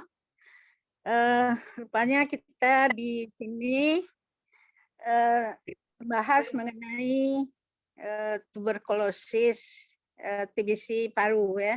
Jadi memang saya tuberkulosisnya kelenjar waktu itu. Tapi saya juga ada down jadinya karena disebut dengan tuberkulosis. Tetapi dari hasil lab itu tidak ada flek, tidak ada gejala di paru-paru. Saya ingin tanggapan daripada penjelasan dari Dr. Erlina atau Dr. Andani. Apakah kuman yang penyebab dari TB paru-paru ya dengan TB kelenjar atau TB tulang itu berbeda jenisnya. Dan untuk TB paru-paru itu sebetulnya sudah dianjurkan untuk pengobatan di puskesmas saja. Sedangkan untuk TB kelenjar ini tidak ada obatnya di puskesmas, kita harus pergi ke rumah sakit yang KRS. Jadi kalau untuk TB paru-paru itu ada sudah bisa berulangnya ke puskesmas. Apakah betul demikian? Saya ingin penjelasan dari Dr. Erlina atau Dr. Andani, karena ini memang membuat saya menjadi sedikit down waktu itu, dan saya tidak ada batuk, tidak ada batu darah, ya. Nah, cuman gejalanya waktu itu adalah mula-mulanya timbul benjolan di dekat leher, ya. Itu satu sebesar kelereng, kemudian berikutnya timbul lagi satu lagi. Nah, tapi tidak ada gejala batuk, tidak ada kejadian yang lainnya. Nah, tapi untuk disebut sebagai tuberkulosis atau TB, apakah kumannya sama atau berbeda? Atau variannya atau apanya berbeda? Mohon penjelasan. Baik, saya langsung jawab ya, Prof. Salma. Jadi memang tuberkulosis ini seperti yang saya sampaikan tadi disebabkan oleh kuman. Nama kumannya adalah Mycobacterium tuberculosis. Cara penularannya melalui udara. Nah, karena melalui udara, yang pertama kali dimasukinya adalah saluran nafas. Nah, dari saluran nafas itu kemudian masuk ke paru. Nah, tapi ada sebagian dari kuman itu yang kemudian juga bisa melalui jaringan limfe, saluran limfe, atau melalui pembuluh darah itu bisa ke berbagai organ, termasuk ke kelenjar. Biasanya terdampak ada kelenjar di leher, atau di ketiak, atau di selangkangan. Tetapi kuman penyebabnya sama. Karena kuman penyebabnya sama, maka obatnya juga sama. Yang membuatnya berbeda adalah durasi pengobatannya. Kalau TB paru sebetulnya cukup 6 bulan, tetapi kalau TB kelenjar, apalagi kalau kelenjarnya lebih dari 1, itu biasanya lebih dari 6 bulan. Bisa 9 bulan, bahkan ada 1 tahun, bahkan saya pernah mengobati TB kelenjar ini 2 tahun, karena kelenjarnya di mana-mana. Ada di leher, ada di susu, ada di ketiak, ada di selangkangan. Jadi memang untuk TB ekstra paru ini atau TB yang di luar paru itu dianjurkan ke rumah sakit. Kenapa? Karena di rumah sakit itu yang menyediakan obat lebih dari 6 bulan. Sementara yang di puskesmas itu adalah obat program dari pemerintah, itu sudah diberi di paket 6 bulan saja. Jadi kalau untuk TB kelenjar yang butuh waktu lebih dari 6 bulan nggak bisa pakai paket itu, karena setelah 6 bulan selesai. Nggak bisa nambah obat lagi, makanya dianjurkan ke puskesmas, padahal obatnya sama, nggak masalah sebetulnya. Ya. Oh, jadi sama obatnya, tapi apa namanya, saya 2 bulan itu kelenjarnya itu sudah kempes, pecah dia. Nah, pengobatan tetap, jadi sekarang terakhir itu 9 bulan. Iya, mudah-mudahan cepat sembuh Prof. Siti ya. Makasih Ibu Erlina, mungkin dari dan penularannya itu jadi memang melalui bisa penyerangannya berbeda-beda. Jadi saya paru-paru enggak kena. Ya, iya Bu, saya ingin jelaskan lagi. Yang menular itu adalah kalau TB-nya ada di paru, karena kumannya bisa keluar lewat batuk. Tetapi kalau TB kelenjar atau TB usus atau TB tulang atau TB otak itu tidak menular. Karena dia nggak bisa keluar ya. Yang menular adalah TB paru. Nah, terkait dengan Ibu tadi yang parunya normal, tidak ada TB, itu nggak bisa terjadi demikian. Jadi yang menimbulkan gejala hanyalah yang di luar parunya. Sementara yang di parunya mungkin sudah bisa dieliminasi atau dimusnahkan kumannya oleh sistem pertahanan tubuh atau sistem imun yang ada di saluran nafas atau di jaringan paru. Demikian Prof. Siti Salma. Ya, makasih Bu Erlina. Tapi dampak obat itu masih ada. Mungkin Ibu Armenia juga bisa menambahkan dari farmasi. Itu setelah memakan obat ini pahit. Jadi susah makan jadinya. Nggak ada selera makan itu menjadi kurang. Pahit rasanya setelah mengkonsumsi obat setiap hari ini. Iya, betul itu Bu. Mungkin Ibu Armenia dari farmasi bisa menambahkan. Ya, terima kasih. Betul itu Bu Siti sama, Mandi Siti sama. Pengobatan TB itu, obat-obat TB, saya sudah bilang bahwa pengobatan TB selain lama itu dia juga memberikan efek samping yang tidak baik gitu ya, maksud saja yang cukup buruk bagi penderita-penderita tertentu. Ya, mulai dari yang ringan gejalanya sampai yang berat gitu ya, misalnya sampai kepada gangguan fungsi hati dan lain-lain, ya kan? Jadi perlu diperiksa fungsi organ terutama hati, ginjal itu karena pengobatannya cukup lama tadi itu. Ya, jadi rasa pahit ini mungkin dokter yang bisa tahu tuh gimana kenapa bisa begitu. Tapi efek samping dari obat TB memang buruk sebenarnya. Tapi mudah-mudahan itu bisa diatasi sendiri oleh tubuh. Kalau misalnya gangguan hati kan dia juga bisa regenerasi misalnya. Tapi kalau bagi orang tua mungkin agak sedikit sulit ya Pak Nur soal Asbiran. Saya sapa di sini sudah lama tidak ketemu. Ya, jadi memang akan ada efek samping itu Bu, konsekuensinya begitu. Bu Ya. Armenia saya tambahkan ya. Yes, ya. Jadi memang ada beberapa efek samping ringan yang dialami oleh pasien, tapi nggak semua pasien. Ya. Banyak pasien saya rata-rata biasa-biasa aja, nggak masalah.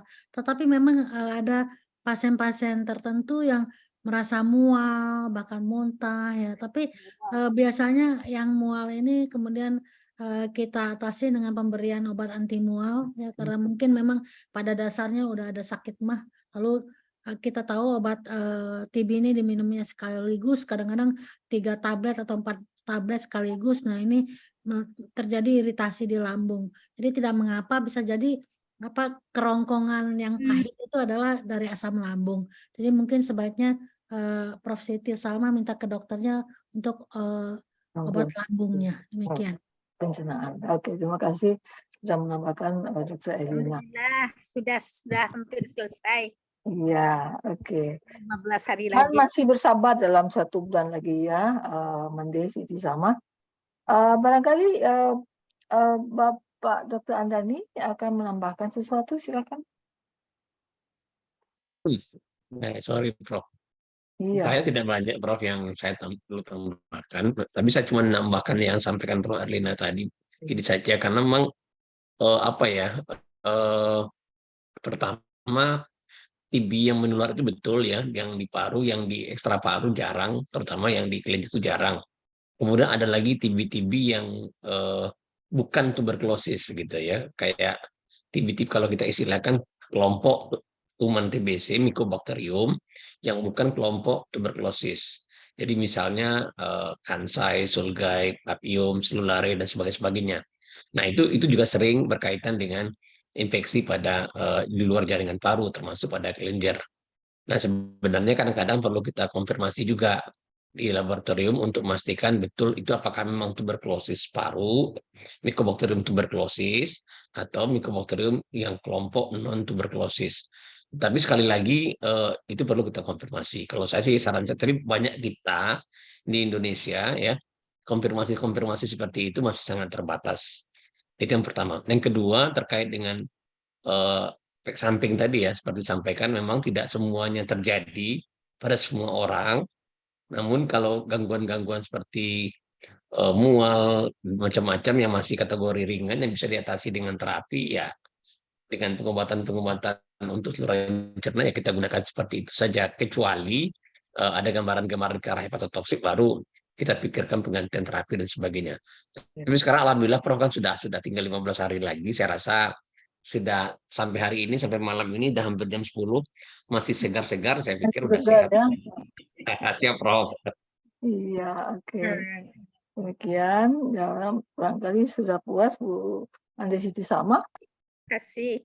Oke, terima kasih. Ada lagi Mande yang Mandenya semangat.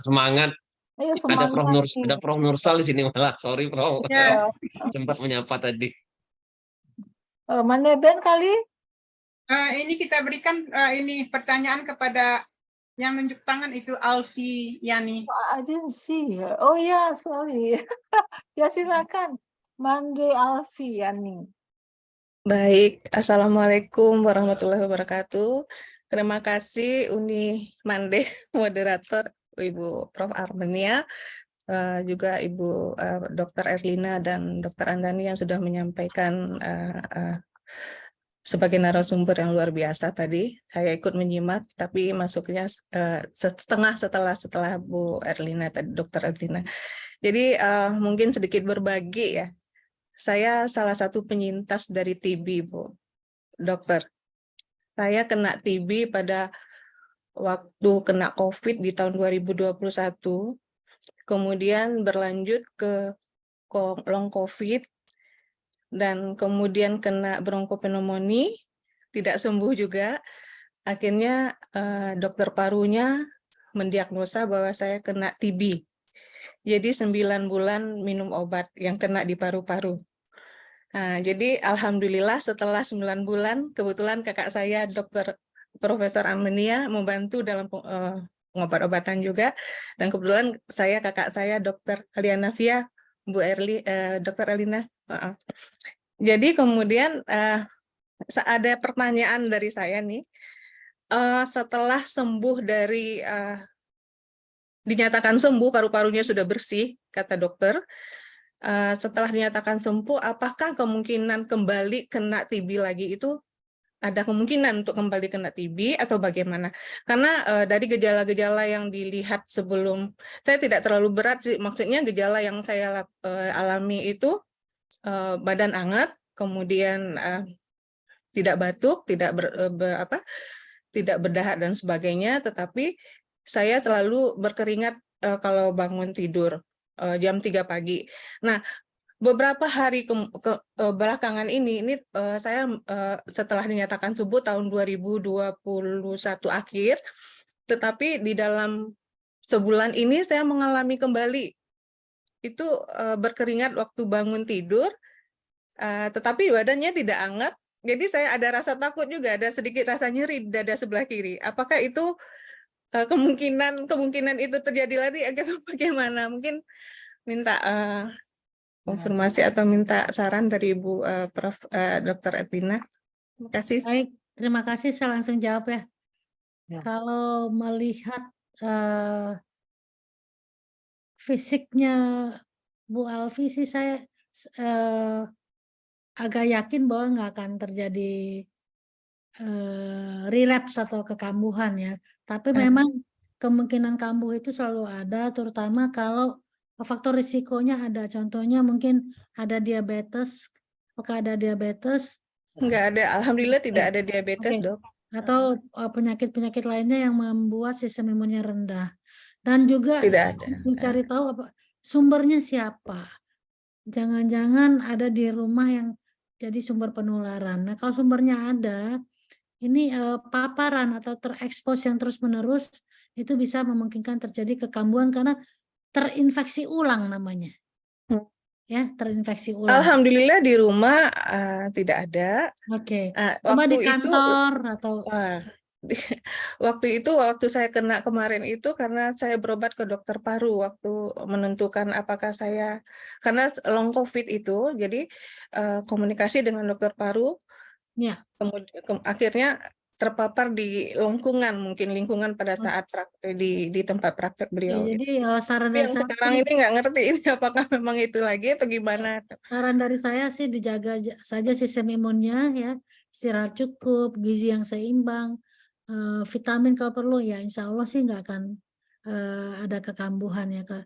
Tadi di awal kan saya sampaikan kalau melihat sosok atau fisik ibu sih kecil kemungkinan untuk terjadi kekambuhan. Tetapi itu tadi kalau paparan atau exposure yang terus-menerus dari mungkin sumber yang kita tidak ketahui, atau ibu kemudian mungkin dalam suatu masa ada deadline atau apa, makannya lupa istirahat sehingga sistem imunnya turun, nah bisa jadi juga. Jadi begadang kali ya Bu Dr. Elina. Jangan suka begadang gitu. Kayaknya memang suka begadang. Dikurangi aja Bu Alfi. Ya insya Allah mudah-mudahan, Dok. Okay. Terima kasih, Dokter. Terima kasih, Uni. Ada lagi yang bertanya? Tidak ada. Saya ada sedikit. Ado Ambo, Mbak. Ado Ambo, Mandi Armenia. Oh ya, I didn't see. Siapa tadi itu? Bu Tati. Tati dari Belanda. Tati dari Belanda. Silakan Mandi Tati. Oke. Assalamualaikum warahmatullahi wabarakatuh. Waalaikumsalam. Terutama untuk ke Dr. Erlinda. Sangat menarik sekali paparannya. Dan saya akan menceritakan atau menanyakan, kasusnya bukan kasus saya, kasus suami saya. Dia memang dari sejak kecil mempunyai keluhan asma. Sudah lama tidak kambuh, pernah 25 tahun yang lalu kambuh. Tetapi yang akan saya ceritakan topiknya adalah pada masa-masa COVID, suami saya mengalami batuk yang sangat hebat gitu ya. Terus suatu saat dia sedang kontrol ke dokter, terus langsung dia harus pakai ambulans ke rumah sakit. Diduga karena waktu itu musim COVID, takutnya kalau COVID. Jadi dia sempat bawa ke sana dan di satu malam itu diadakan beberapa tes dan sehingga dia dikarantina di suatu kamar karena satu orang ya. Tapi ternyata alhamdulillah dia bukan COVID, tetapi gejalanya menyerupai COVID. Apa yang dihasilkan itu antara lain adalah di sini disebut dengan long emboli. Jadi bukan tidak ada sangkut pautnya dengan tuberkulosis, apa hanya ingin mengatakan bahwa itu juga sudah merupakan suatu apa ya namanya warning mungkin ya, karena dia dari kecil sudah mempunyai keluhan paru-paru, asma. Jadi waktu itu kita memang takut kalau memang itu COVID, ternyata bukan, dan juga bukan TBC, tetapi long emboli. Yang akan saya tanyakan, apa sebetulnya long emboli yang disebut di sini? Itu saya kurang paham. Baik, terima kasih Bu Tati. Jadi suami Ibu ada penyakit asma ya. Asma itu sebetulnya penyakit yang dalam kesehariannya orangnya normal-normal saja, Betul. nggak kelihatan sama sekali, kecuali kalau ada pemicu. Biasanya pemicunya kalau di luar negeri sih biasanya pas musim spring ya, musim semi Ya, itu betul. bunga sari. Ya, betul. Ya. Betul, dia selalu dalam itu ya. Ya, biasanya kalau di luar begitu. Kalau di Indonesia banyaknya karena debu atau karena makanan tertentu, seafood dan lain-lainnya. Jadi masing-masing orang itu kadang-kadang berbeda pencetusnya. Tapi di luar serangan, pasien-pasien yang asma ini orang-orang yang normal seperti biasa. Betul. Nah, terkait dengan lung emboli bisa jadi itu pasien akan jadi sesak. Karena parunya tersumbat dan itu bisa aja terjadi karena infeksi yang lain atau bisa juga karena masalah di jantung atau sirkulasi cairan yang tidak baik. Ya mungkin karena ya. Betul. Ya, jadi biasanya sih kalau cepat diketahui diberikan pengencer biasanya kemudian normal seperti biasa. Jadi tergantung dari underlying disease-nya sebetulnya. Ada yang karena masalah hipertensi, sakit jantung, dan juga ada masalah cairan yang kurang seimbang juga bisa. Betul.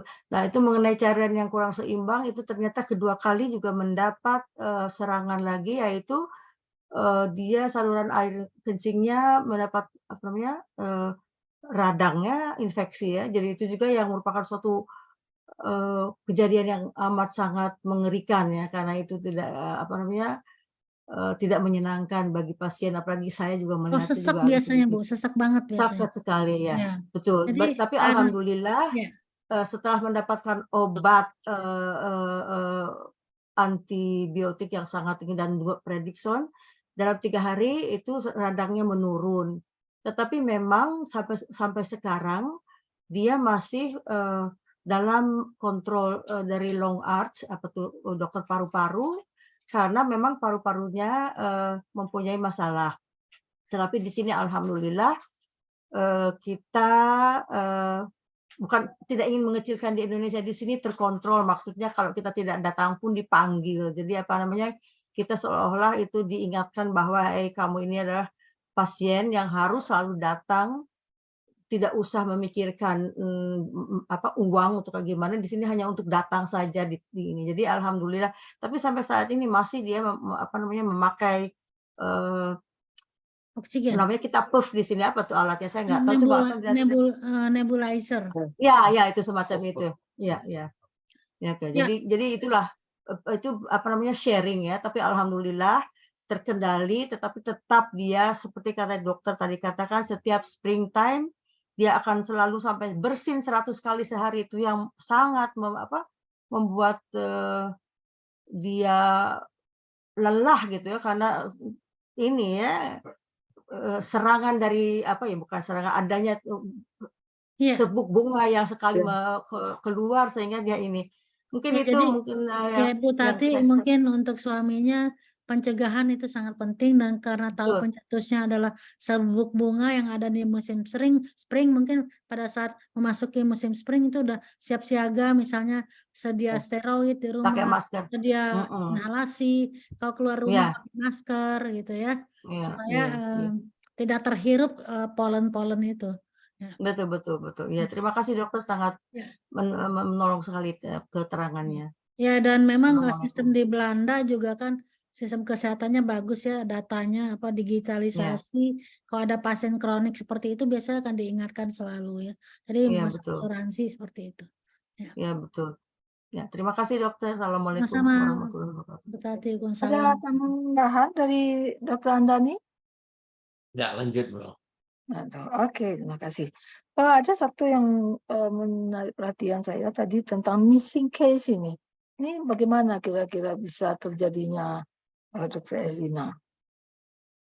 Ya, missing case itu terjadi karena beberapa hal. Pertama, masyarakat nggak ngerti kalau dia mengalami TB. Jadi masyarakat itu banyak yang menganggap batuk itu batuk biasa. Padahal kan orang normal itu nggak batuk. Ya. Kalau batuk pasti ada sesuatu yang tidak normal. Ya, jadi batuk adalah suatu mekanisme pertahanan dari saluran nafas untuk mengeluarkan sesuatu supaya tidak menghalangi saluran nafas. Contohnya, kalau ada infeksi atau inflamasi atau peradangan di saluran nafas yang kemudian menghasilkan sekret atau cairan, maka saluran nafas refleksnya adalah dengan batuk agar cairan itu keluar supaya saluran nafasnya menjadi lancar begitu ya. Dan jadi intinya orang normal itu tidak batuk. Kalau batuk, it must be something wrong ya. Ada sih batuk yang disengaja, yaitu contohnya kalau mungkin ya ada yang cakep lewat tuh batuk-batuk bapak-bapak supaya dapat perhatian gitu ya. Nah itu batuk yang disengaja. Atau batuk yang memang bukan penyakit, misalnya tersedak, keselak, pasti kita akan batuk supaya mengeluarkannya ya. Jadi orang normal itu nggak batuk. Nah masalahnya banyak masyarakat merasa batuk-batuk biasa, padahal bisa jadi batuk itu karena TB.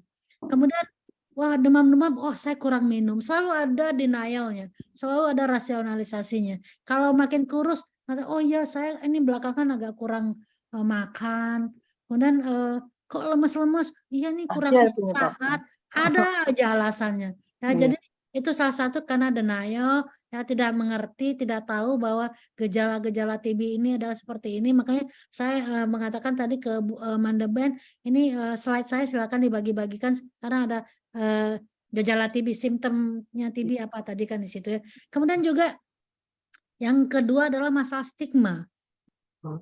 Dari dulu orang di masyarakat itu menganggap kalau TB itu sesuatu yang tidak baik.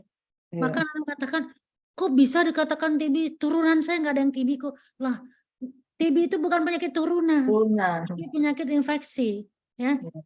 Jadi merasa malu kalau sakit TB, takut dikucilkan, atau kalau bekerja takut dikeluarkan, akhirnya nggak mau memeriksakan diri karena takut dianggap TB.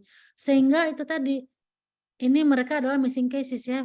Mereka sakit tapi tidak terdiagnosis, dan missing cases ini membuat penularan terus terjadi karena sumbernya nggak dengan COVID tidak kemarin diagnosis. kan ya. Ya begitu Prof. Armin ya. Oke, terima kasih. Nah ini Bunda Ben, Manda Ben sedang menunjuk tangan. Silakan Manda Ben untuk mengajukan pertanyaan kepada siapa. Oke, terima kasih Manda Mini. Pertanyaan saya buat Dr. Erlina, ini kita jadi concern juga dengan keadaan di United States begitu ya. Mungkin Mande Erlina waktu ke UN kemarin ada mungkin ada materi yang begini atau bagaimana tentang penyakit tropis yang menular ke Amerika, sepertinya TBC ini. Andaikan ada ya, saya nggak tahu, tapi Dr. Erlina kan ke UN belakangan ini ya, baru-baru ini. Kemudian karena di United States ini orang tuh nggak ada yang dapat TB kecuali itu terinfeksi dari luar gitu. Misalnya dari dia pergi ke Indonesia ke gimana gitu ya. Jadi mungkin Saya begitu jawab. saja, Minda Erlina. Oke, Ya. saya jawab ya, Manda Ben. Jadi Ya. Amerika, United States adalah termasuk negara yang low burden country. Mereka sedikit sekali kasusnya. Kalaupun ada kasus biasanya dari migran, dari Meksiko, dari Vietnam, dari negara-negara Asia. Ya, yang mereka concern sekarang bukan pengobatan kasus TB, tapi pencegahan. Pencegahan dengan obat-obatan. Jadi kalau ada orang yang IGRA positif, ya, atau mantu tesnya positif, artinya ada kuman di tubuhnya walaupun dia nggak sakit, itu diberikan obat pencegahan. Ya, karena mereka nggak mau ada kasusnya. Jadi sebelum sakit baru terinfeksi sudah diobati. Dan mereka juga untuk sistem imigrasinya sangat ketat. Kalau ada yang datang untuk tinggal dalam waktu lama, mereka biasanya minta keterangan bebas TB. Ya, jadi itulah ketatnya di Amerika karena memang mereka low burden ya. Jadi betul Mandebel mengatakan ya kalaupun ada kasusnya biasanya orang luar, migran atau ya itu yang foreign born citizen gitu ya, walaupun dia orang Amerika tapi kalau lahir di luar itu dianggap mungkin saat lahir sangat kecil sudah ada kuman TB tapi belum manifest sebagai penyakit.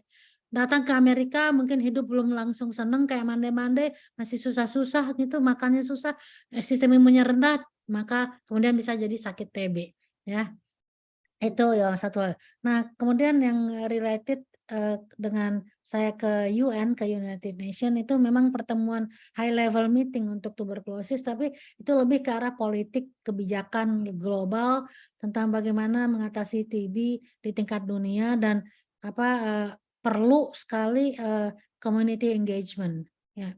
Jadi ya itu lebih ke arah policy dan juga ke arah financial support dari negara-negara maju agar memberikan support untuk pemberantasan atau eliminasi TB di negara-negara berkembang dan negara-negara yang kurang beruntung begitu. Jadi karena TB adalah masalah global, maka tanggung jawabnya juga harus global.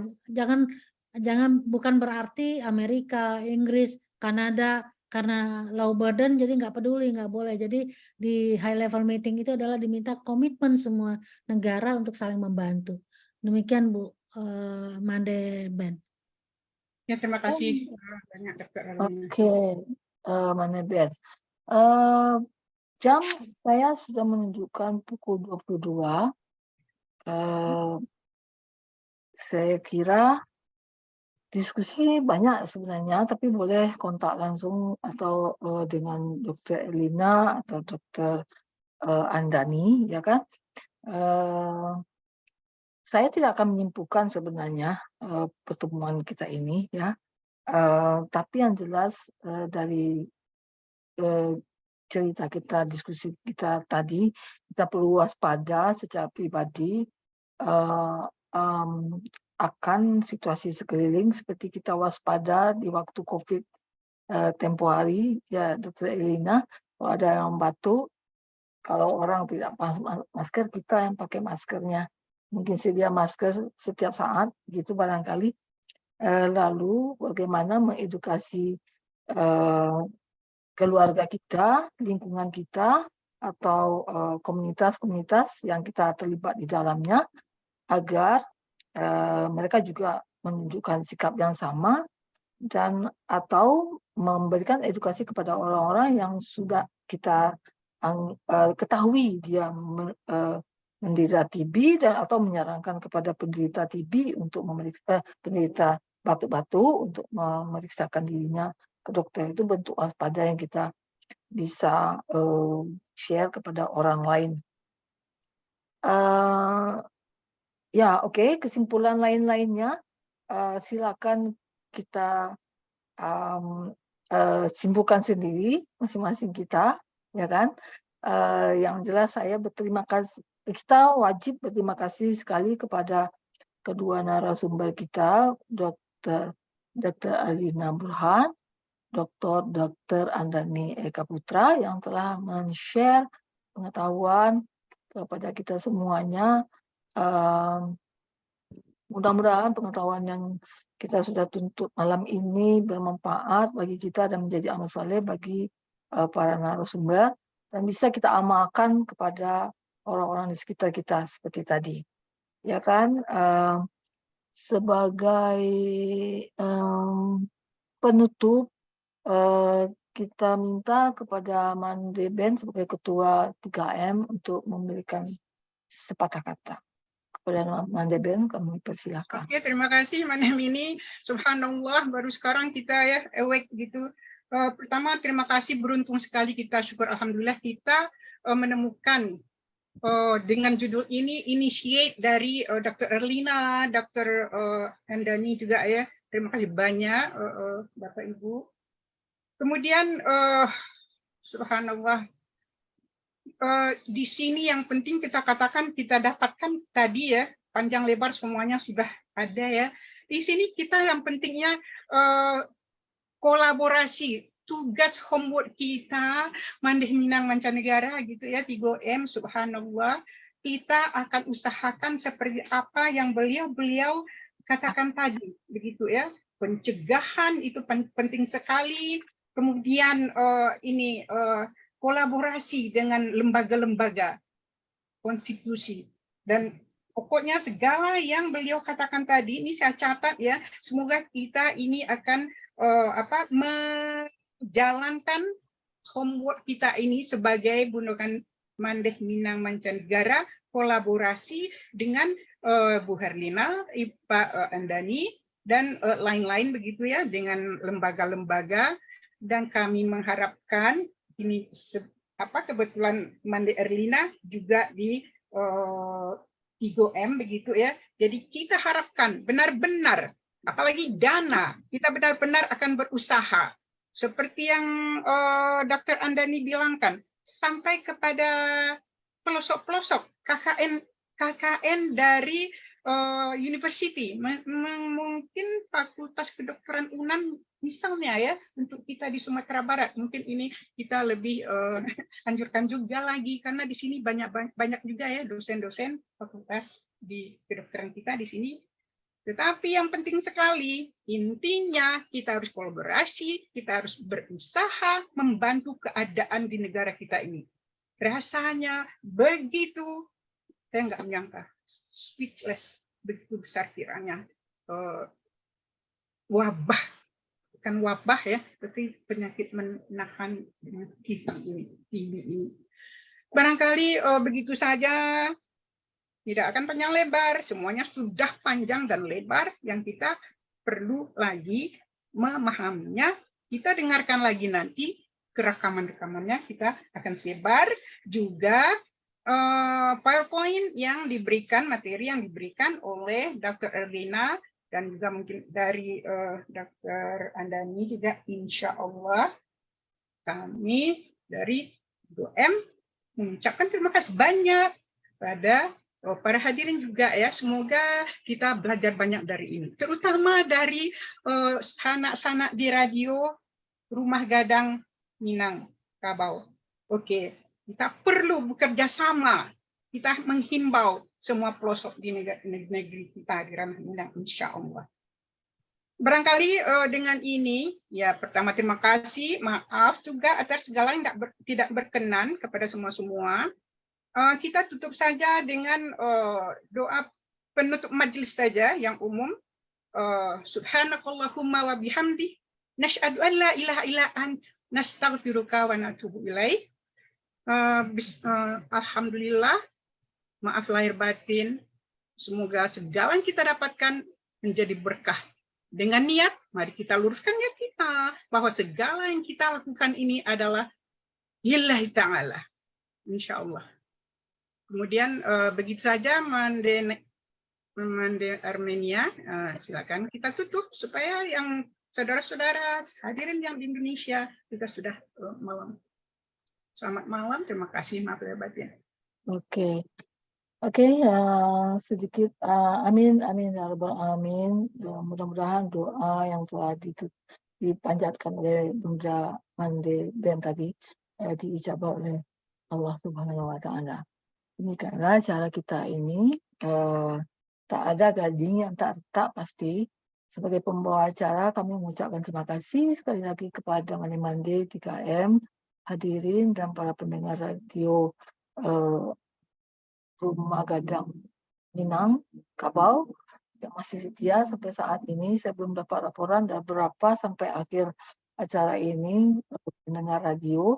Ya, terutama sekali kami berterima kasih banyak kepada narasumber kita, Dr. Elina Burhan dan Dr. Andika Putra. Mohon maaf atas segala kekurangannya. Wabillahi taufiq wal hidayah. Assalamualaikum warahmatullahi wabarakatuh. Waalaikumsalam warahmatullahi Waalaikumsalam wabarakatuh. warahmatullahi wabarakatuh.